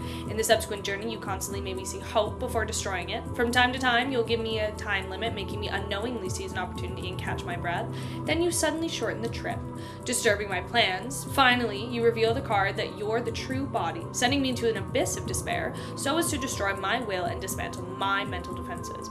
I would completely break down and choose to become your blessed and agree to the hidden transaction. After hearing everything in silence, Amon silently laughed and raised his hands to gently clap. Perfect deduction. However, you seem to have missed a problem. What I said was to see my real body at a sufficiently safe place. Then your destiny will be taken away. Now that we haven't reached our final destination, I naturally won't take the risk. Klein's expression sank slightly before he relaxed again. I'm looking forward to how different the developments will be there. What do you mean? What do you mean? His response to Amon in his style. The genuine King of Angels adjusted his monocle and pointed to the side with a smile. Soon will arrive in less than half a day. How long is that exactly? Klein instinctively lacked trust in Amon's vague descriptions. Amon scratched his chin and chuckled. Half an hour? Amon! Oh my god. Klein turned his head and looked in the direction where Amon had pointed. He only saw deep darkness, nothing else. A bolt of lightning streaked across the desolate moors, but even further away was thick, grayish, yellow fog. Backlund— No! Why? Oh. Backland Empire— I don't even fucking want to read this. Skip. Backland Empress Borough in the Hall family's luxurious villa. After 2 days of chaos, Audrey's life finally regained some peace. This made her even more curious about the truth behind the king's assassination. Considering how Mr. Fool had seemingly hinted that the tarot gathering would be cancelled today, Audrey decided to pray to the existence in advance to establish a connection with the world Gammon Sparrow to figure out the corresponding situation. I'll go back to that.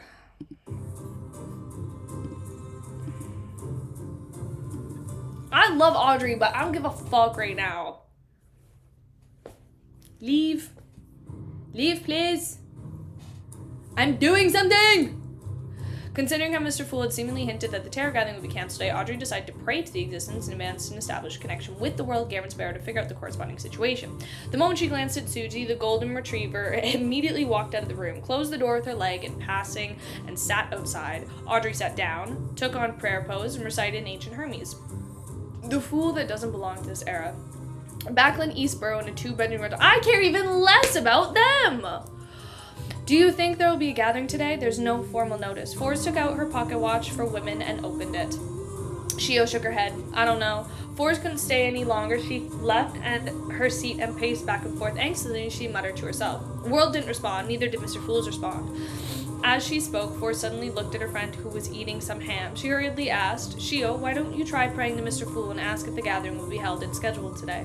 Shio frowned slightly. She put down her fork and knife and nodded. Okay.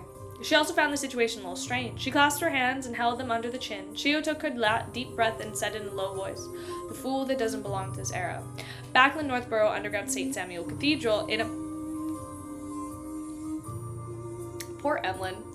In a room behind Channa's gate, Emlyn White woke up feeling puzzled over the dream he had. He had apparently dreamed of the sanguine ancestor Lilith.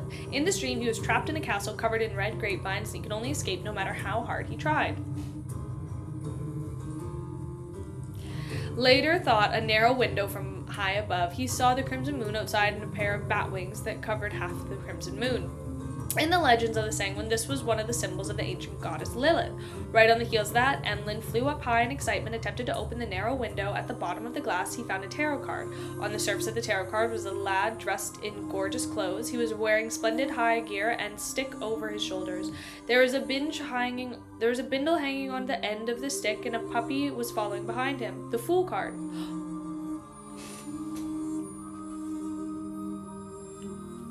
At this point in his dream, Emlyn naturally woke up. As a sanguine Viscount, he has the ability to perform basic analysis of dreams.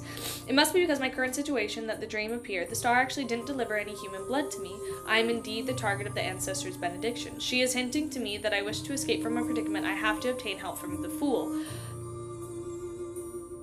What day is it today? Forget it, I'll just pray. That way I can leave as soon as possible. Emlyn sat up with hopes as he piously chanted, "The fool that doesn't belong to this era." Above the great fog, the three crimson stars that corresponded to justice, judgment, and the moon began to expand and shrink, emanating light that created ripples.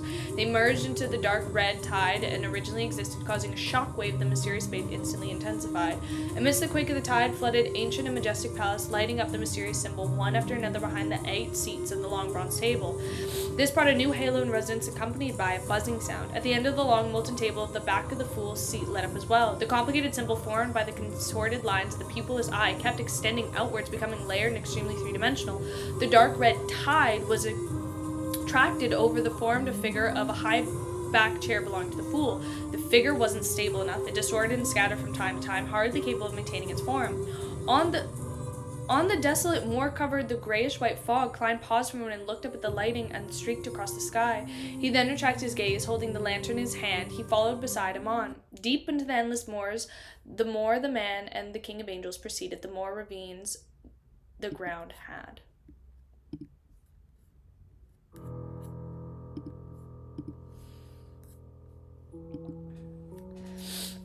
Similarly, the depths became more and more exaggerated. About 10 minutes later, another bolt of lightning streaked across the sky. Not far away, Klein saw a single-eyed giant with a bluish-black pupil pacing back and forth.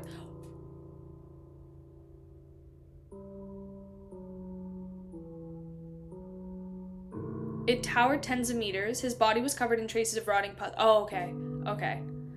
His eye was sunken and lifeless. It was obvious that it was dead. However, he continued wandering around. Grayish-yellow gas emanated from the body, unwaving in mid-air and creating the fog over the moor. The grayish-yellow fog that evaporated the vast moor was actually generated by the bluish-black giant. The youngest son of the giant king Armir. Oh, no way! Oh my god, okay. The youngest son of the giant king Armir, the god of glory blade, he publicly cursed my father and was punished forever roamed this area. Of course, he has long died in the cataclysm, but he still wasn't able to free himself. Amon looked at the giant and smiled. If I had stolen the corresponding damage dealt to you, you would have been contained by the fog created by the battle's death. You would become a cursed entity to roam this area. Do I have to thank you? Suddenly, Klein felt that he had entered a myth. With him in a tow, Amon continued forward. Soon they approached the bluish-black single-eyed giant. There was an extremely deep ravine on the spot where the giant was loitering about. As the lightning flashed, a thick and vast grayish... Okay, I'll go. Okay, I will immediately go when I don't hear it. There was a giant was loitering about. As the lightning flashed, a thick and vast grayish-white building appeared at the bottom. With just a glance, Klein's eyelids twitched slightly as he recalled the scene he saw when he divined the unshuttered crucifix. If I remember correctly, this should be where the ancient sun god in the city silver creator Amon and Adam's father walked out from. Is this a safe place for Amon mentioned? Klein's heart sank. At this moment, the pointy hat monocled Amon walked to the edge of the ravine with his back facing the grayish-white building. He spread his arms slightly and said, with a smile, here, one second, I'm just going to do this. This is a holy land where my father was awoken. Buried in it is the history I wish to seek. My father told me about this place had an ancient name called. As the streak of lightning tore through the sky, the black-robed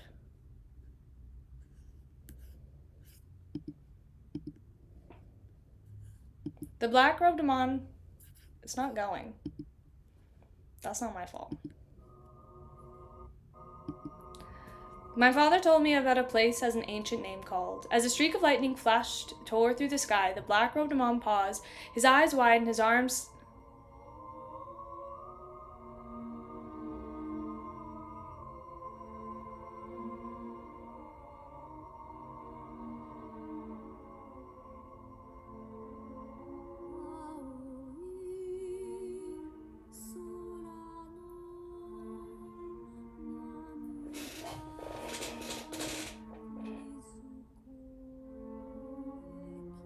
As a streak of lightning tore through the sky, the black-robed Amon paused.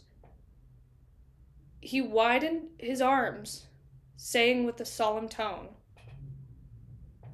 Chernobyl?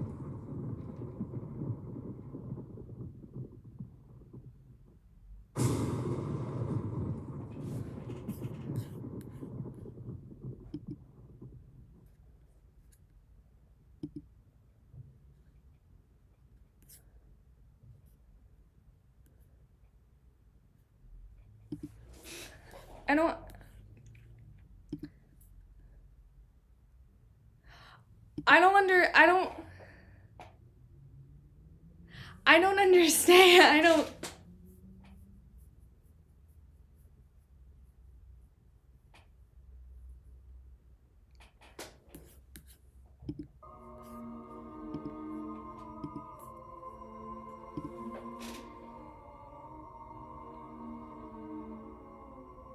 I don't understand. I don't.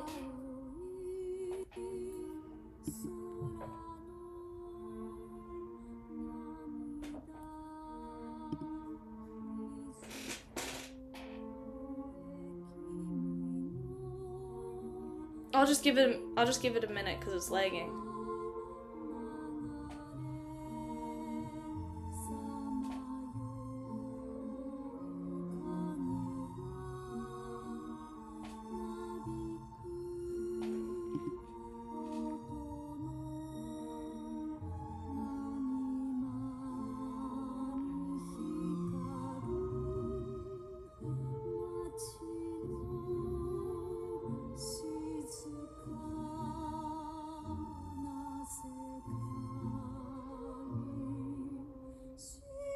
It's fine. It's fine.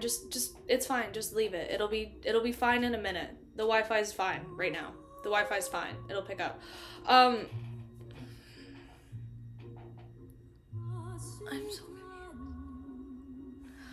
so confused. Yeah, you guys are fine to not.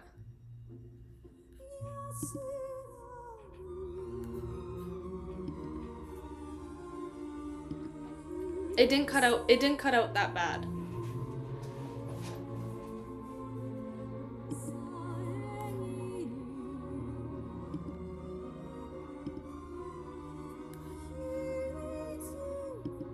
Okay.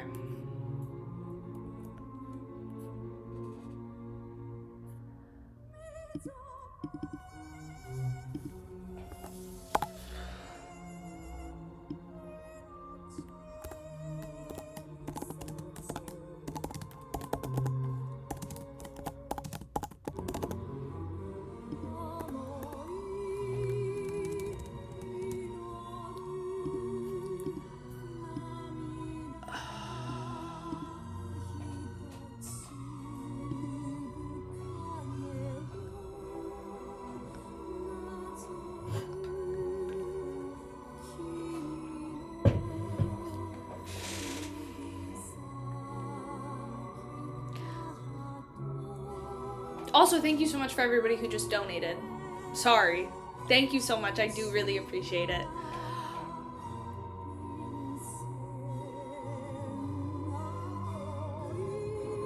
Chernobyl. Upon hearing Amon's words, Klein's first reaction was one of shock. Back when they were approaching the bluish-black single-eyed giant, he had come up with many possibilities, but he had never expected to hear such a name. This was akin to seeing a machine gun appear in an ancient oil painting or a novel plot appearing in scientific paper. It was filled with unbelievable contradictions. In the next second, he thought of a funny matter about how the ancient sun god had used his rib to create dark angel sastry, but had his... What the fuck? What the fuck?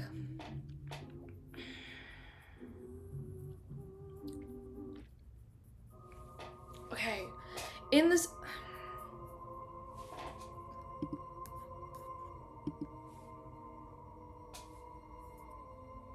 Yeah, I don't know why it's being like that.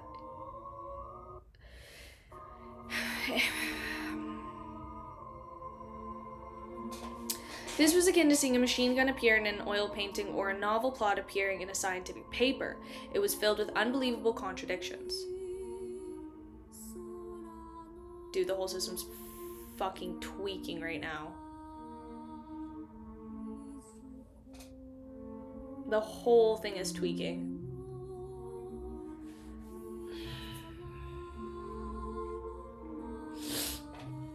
In the next second, he thought of a funny matter about how the ancient sun god had used his rib to create Dark Angel Sasri, but had named his eldest son Adam. He instinctively believed that the current situation was similar, and he couldn't help but laugh.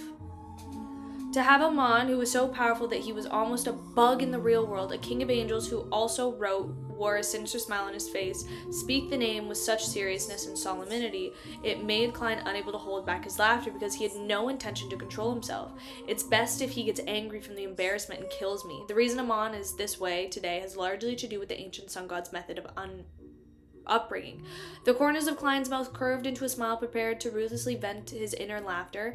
At this moment, another bolt of silver-white lightning streaked across the sky, illuminating the dark ravine. It made Klein once again see the grayish-white building at the bottom. This was a building that was completely different from the current style of the 4th, 3rd, and even 2nd epoch. Klein's... Pause! What the fuck? Klein's heart rapidly contracted. It expanded again. The smile he had just made on his face froze on his face. When he heard his own heartbeat, he suddenly had the common sense, and he regarded the present world appeared in his mind. 12 months a year, 365 days a year has leap years. 12 months a year, 365 days a year has leap years. 24 hours a day, 60 minutes a day, 60 seconds a minute. It's confirmed to be a planet. There's a sun and a moon and a sky. Pause!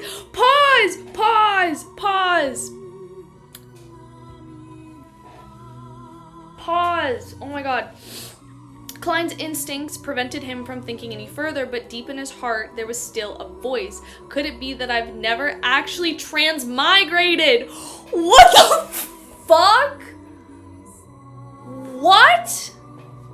I've always been on Earth this entire time, but I've been hanging from the door of light above the gray fog for too long, making me truly not belong to this era. What? As thoughts formed, many details that didn't catch his attention spewed out like a volcano in his mind. To the easternmost front of the Sonia Sea, before entering the ruins of the battlefield of the gods, there was rotting and crumbling steel buildings around...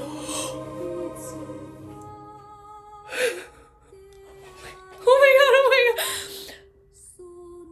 god. Around the ancient well, they appear to be left behind by humans. The northern and southern continent are overall very similar to the shape of North and South America.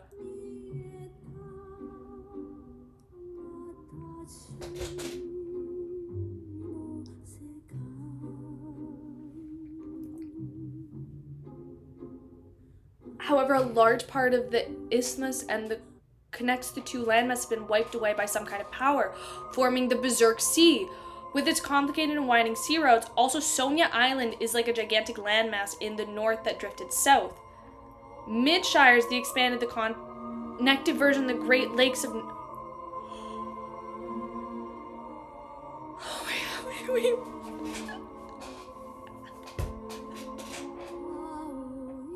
Oh my god, my candle's on! I didn't even know! I have changed a lot, but overall, shape is barely recognizable. In that case, the western continent, where the elves come from, the forsaken land of the gods, the eastern continent, will correspond with Chernobyl. So we're literally just in Russia?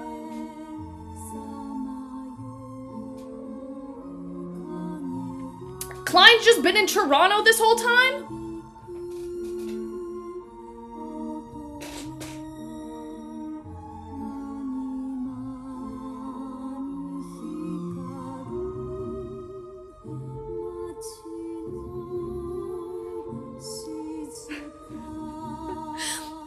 Klein's just been in the GTA! What the fuck? In the Legends of Treasure Out at Sea, there's a lost civilization called the Newans. It's sank somewhere in the Fog Sea. The Giant King's parents are human. Oh my god!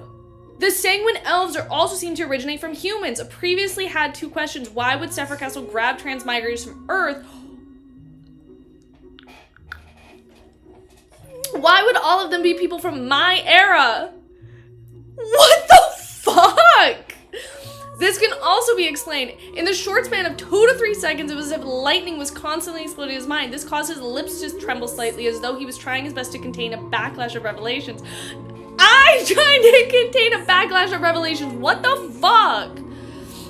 But the moon in this world is crimson. The constellations are somewhat different from those of Earth. I'm not an astronomer aficionado, so I can't remember it clearly. However, the Emperor consumed the potions from the savant pathway. If the cosmos were completely identical, it would have discovered it a long time ago.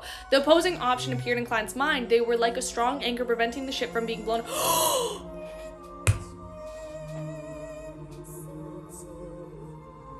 They were like a strong anchor preventing the ship from being blown away at the port of the Midstar. But 1 second later, he remembered 2 lines. The sentence was terrifying prophecy that he had read online previously. When the stars are right, chaos will rise from underground and the great oldest ones will awake. Shut up! I'm doing something! Be careful of the moon! The prophecy wasn't randomly made up. When the stars are right, so the resistance. What the fuck resulted in a previous discrepancies? Klein almost ignored Amon in front of him. I'm doing nothing. Oh my god, I have so much happening right now. Even his body began to tremble. He used a great deal of strength before he slided inwardly. Perhaps I've never left my hometown. What the fuck? But I will never be able to return home. Just as he came to the understanding and realizations, the grayish white fog suddenly appeared in front of him. What is happening? This time he directly stood in front of the waiting forest, which corresponded to the end of the first epoch and early stages of the second epoch. Kill yourself! Unlike the past, the boundaryless gray fog in front of him was no longer empty. Deep in the fog, in a very far distance, points of shattered light were lit up. They were like lighthouses, illuminating the past of history. I need a glass of water. Oh, of course he had a fucking ram. Oh my god. They were like lighthouses illuminating the path of history. They led Klein forward as they traced back thousands of years or even further. Then he saw the resplendent bluish-black door of light. He saw transparent cocoons hanging above it, and himself in a t-shirt and loose pants. An invisible wind blew past the grayish-white fog beneath the door opened, layer by layer, revealing cities. There were tall skyscrapers and all kinds of cars parked frozen with pedestrians that walked past. One by one, these cities were covered in grayish-white dust. Many things had collapsed, broken steel bars tearing out of their frames. Some of the cars had... What the fuck? What the fuck? These cities were carved in grayish-white dust. Many buildings had collapsed, broken steel bars tearing out of their frames. Some of their cars had caved in. Others had broken down. There were even some that had been squashed into metallic pancakes. The passers-by looked lifeless like wax figures. Upon seeing the scene, Klein stopped and stared intently. He knew very well that this world was Earth.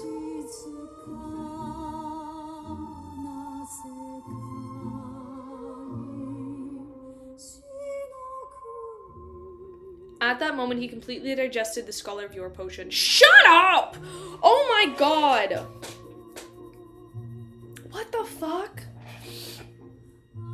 Suddenly, Klein consciously returned to the real world. He realized that his connection with Sephir Castle had strengthened. Amidst the buzzing sound, the resonance generated by the prayers of the Tarot Club mentors grew instantaneously. Previously, he could use them to vaguely sense Sephir Castle above the grey fog and see that the Klein at the Fool's Seat was trying to establish some sort of connection with the dark red warping figures that were about to take form. In an instant, he came to the realization there was no longer a need for him to chant the incantation, take 4 steps counterclockwise. With a mere thought, his spirit body could enter Sephir Castle, becoming one with the figure. It was undoubtedly the best opportunity for him to escape. He couldn't be bothered to marvel in the fact that this world was Earth. Believing that Amon definitely didn't know of such a development, Klein immediately thought of jumping straight towards Sephir Castle. At this moment, the corners of his eyes reflected the pointy-hatted, monocle, classic mage robe. Amon curled his lips into one smile. No! I can't do this right now. I can't deal with you right now, Amon. I can't. Oh my god, I can't deal with your shit.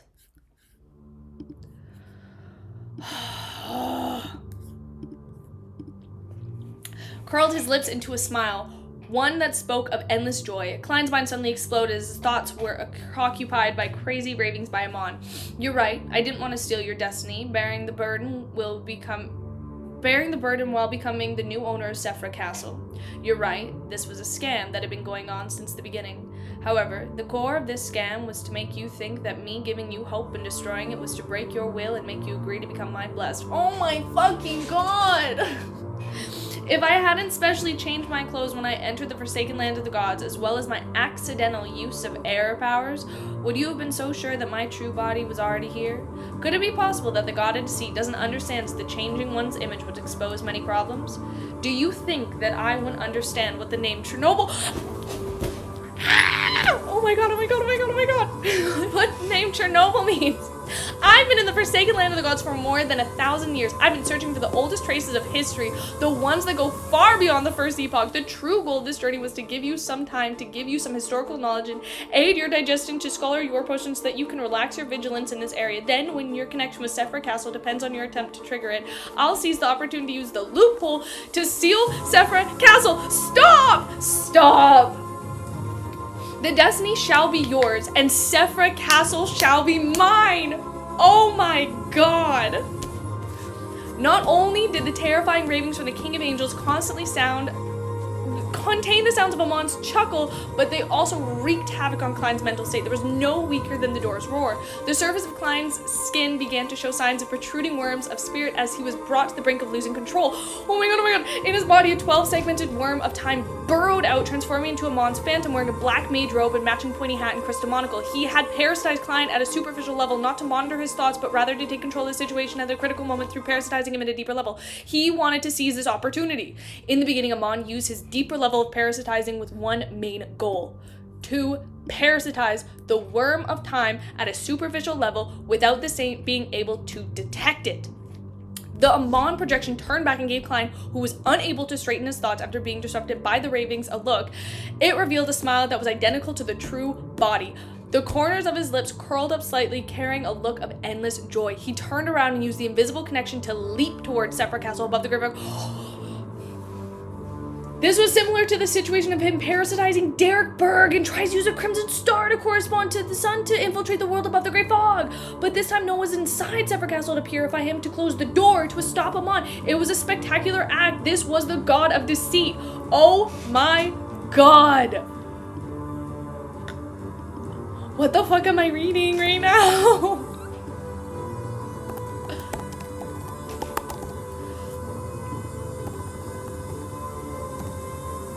Oh my god, oh my god, oh my god.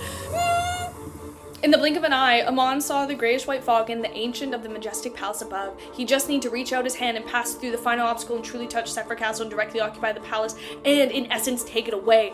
But in this moment, a gigantic bluish-black palm suddenly appeared above the Amon phantom, blocking him from entering Sephra Castle. Amon's projection subconsciously turned his head and looked in the direction of the palm. He saw the pus-covered, one-eyed giant who had long since died. Yes! We're back at it. Oh my god.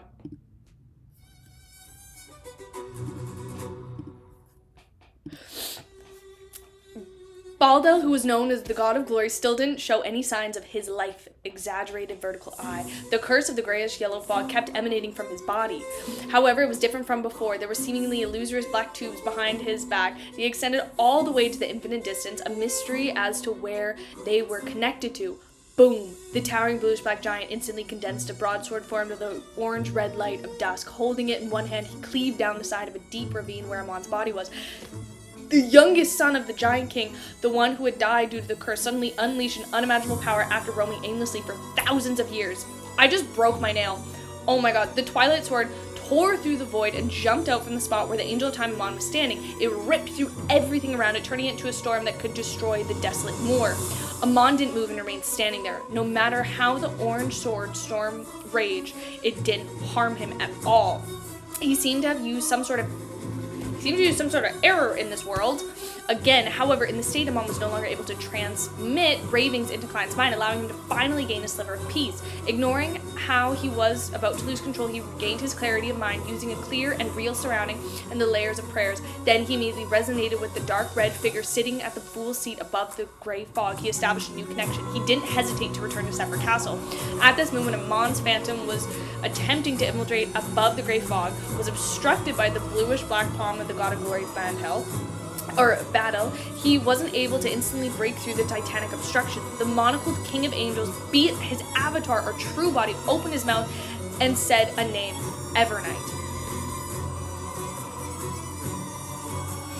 Yes, this was help coming from Evernight Goddess, but it wasn't without reason. Although Klein lacked confidence in this matter, he had always kept it in his trump cards. He only believed that it might not be effective and had very low chance of success. It could only be used a glimmer of hope in the most desperate hour. After entering the Forsaken Land of the Gods, obtaining some space to think on it on his own, he worked hard to find resources available to him that could be used. Then he recalled something, the matter of the former chief of the City of Silver. This demon hunter had attempted to switch to a sequence 3 ferryman of the death pathway, but he ended up turning into a monster inside the mausoleum he built. This anomaly related to the illusory black tubes, and such a phenomenon had been seen from the Numinous Episcopate's artificial death. In other words, the mutation from the former chief of the City of Silver was likely related to artificial death, and indirectly explained something that, for some unknown reason, all that could influence the Forsaken Land of the Gods, other than the true creator, included artificial death who would come to life to a certain level. And now, artificial death could be considered the Evernight Goddess in some way. Based on the reasonings, Klein suspected that the goddess could use uniqueness of death pathway to exert a low level of influence to some degree on certain things of the Forsaken Land of the Gods. In addition, there were only 3 people involved in this matter. Regarding the former chief of the City of Silver, one of them was the current chief, Colin Iliad, a demigod elder, Waite Chairmon, and Shepherd Eldilovia. They were either Sequence 4 saints or important believers of the true creator. It was impossible for them to be completely unaware that they had been parasitized by Amon. As for the other person who received feedback from the escapade, it was Derek Berg, who was under the Fool's watch. He wasn't one of Amon's parasites either. In other words, Amon wasn't aware of the former City of Silver chief abnormality involving the black illusory tubes. That was key. Therefore, if he was able to guess that the Evernight Goddess had obtained the uniqueness of death pathway, causing the god of combat to have intense reactions, oh my god, there was no way for him to know that this would bring about unforeseen developments in the Forsaken Land of the Gods. With his knowledge in mind, Klein consistently performed certain tasks, despite not having much confidence. In the city that believed in the Phoenix, he didn't take away the remaining death pathway beyond her characteristics, hoping to leave a trail. After summoning Zertil's historical protection, he didn't seize the opportunity to commit suicide immediately. On one hand, he was afraid that Amon would still have the ability to stop him and affect the other arrangements, while on the other hand, he tried to the summoning of the servant of the concealment, Ariana Protection, to inform the Evernight Goddess about the exact situation. After completing these 2 matters, Klein had no idea what the final outcome would be. He had mostly focused his attention on the fact that Amon's avatar had been replaced by his true body.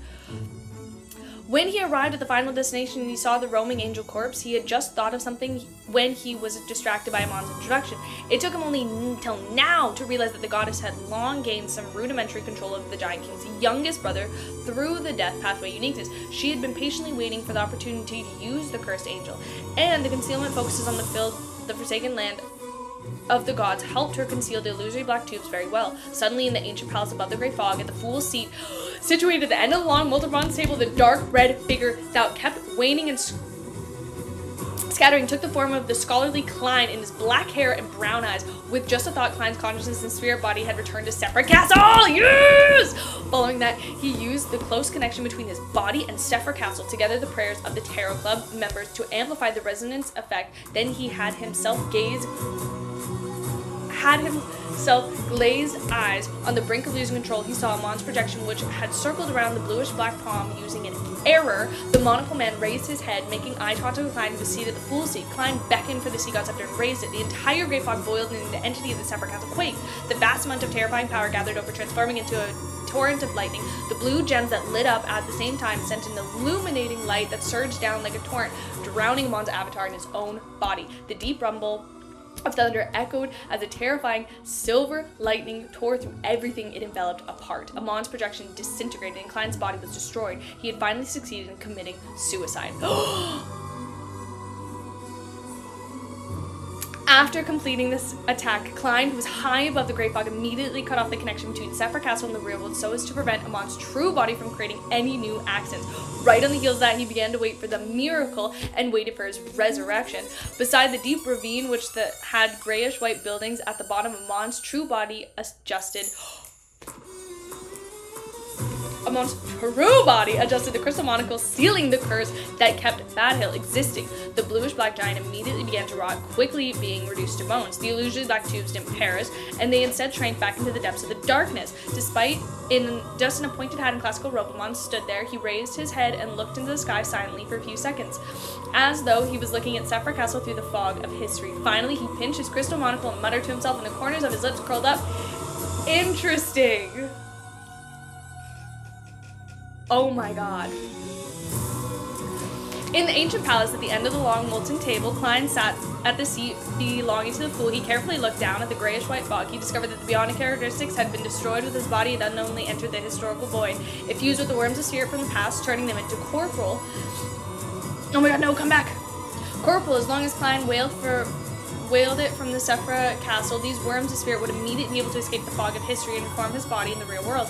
The miracle of resurrection was essentially a deeper use of one's strength from the past. Miracles happen to use the past and future. Klein frowned slightly as he attempted to analyze how the miracle in the Miracle Invoker came about. After thinking for a few seconds, he quickly pulled his attention back and attempted to revive himself in Sephra Castle. Then he discovered a problem. His body could only be revived in the real world. Furthermore, it had to be within a certain range of his remains. As for his spirit body, it could be reborn above the Great Fog, but Klein's spirit body hadn't been destroyed. It was sitting in the high back chair, the fool. Obtaining help from the past works, the number of resurrections I'm using now is depleted. The number I'll have after I become a Miracle Invoker, from the looks of it, there's only one chance now. Amon should be guarding my corpse now. I have to think of a way to get out of this predicament. His sense of time differentiated from the humans. He is very patient, god of mischief. Yes, my current state can only be maintained for 3 days. After that period of time, I won't be able to borrow powers from the past resurrection. If it really doesn't work, I'll just abandon my body and become an undead. Klein's mind raced, although he was somewhat vexed. He had the most relaxed state over the past few days. Oh, he finally gets a break! He finally got out of the nearly hopeless situation. He looked at the high-back chairs and the symbols lit up on their backs, as well as the progressing and contracting dark red stars. Klein exhaled and relaxed as he leaned back. Oh my god!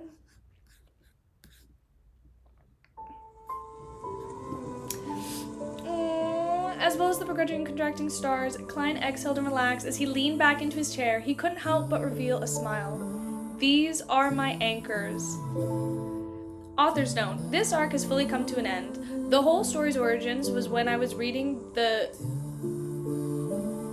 Cluthu myth. When I saw the line about the stars being right, I suddenly thought of this. We often say that, can't say this word, will awaken soon, but what happens if he has already awakened? For those who don't know much about it, it doesn't matter. Just treat this name as an evil god. After all, the corresponding deities were completely reconstructed by me. Oh my god! Okay. Okay, that was it. Dude, I like fully broke off my nail. I'm so sad about this. Look at that.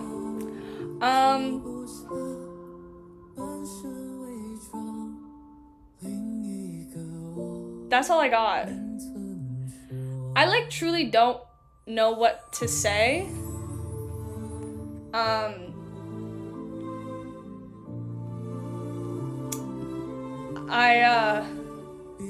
Yeah, like I truly like don't know what to say. I feel like I have so much to say, but I don't know. I don't know what. For him to be like, these are my anchors, it's very, very sweet. And I love it so, so much. And it makes me so happy. I think other than that, honestly, no, literally, here's the thing. I'm not gonna lie. I actually think I blacked out for a minute there. Like, I was just reading. The second I heard Chernobyl, my brain just kind of shut off, and I was just like, literally nothing else matters. Literally nothing else matters. That's all we got for today. That's all we got for today. No, because I'm like, the fact that they're still on Earth. No, I'm so happy I read this book. I'm so happy I read this book. Oh my god. Oh my god. Okay. So, I'm just gonna leave it. I'm gonna leave it there. No, literally, I don't, like, I have no idea. I feel like I'm gonna, cause we're gonna pick this back up on Tuesday. Maybe Monday, actually. I think I might be able to pick this back up on Monday. But that's all I got for you guys. Thank you so much for joining. Thank you so much for everybody who donated. Sorry, I was like a little bit not present when all the donations were happening, but I do really appreciate it. Thank you so much, as always. And that's all I got for you guys. But I hope you have a wonderful rest of your day, and I hope you have a wonderful rest of your night, and love you all a long time. Bye-bye. Oh my god. Crazy. So crazy.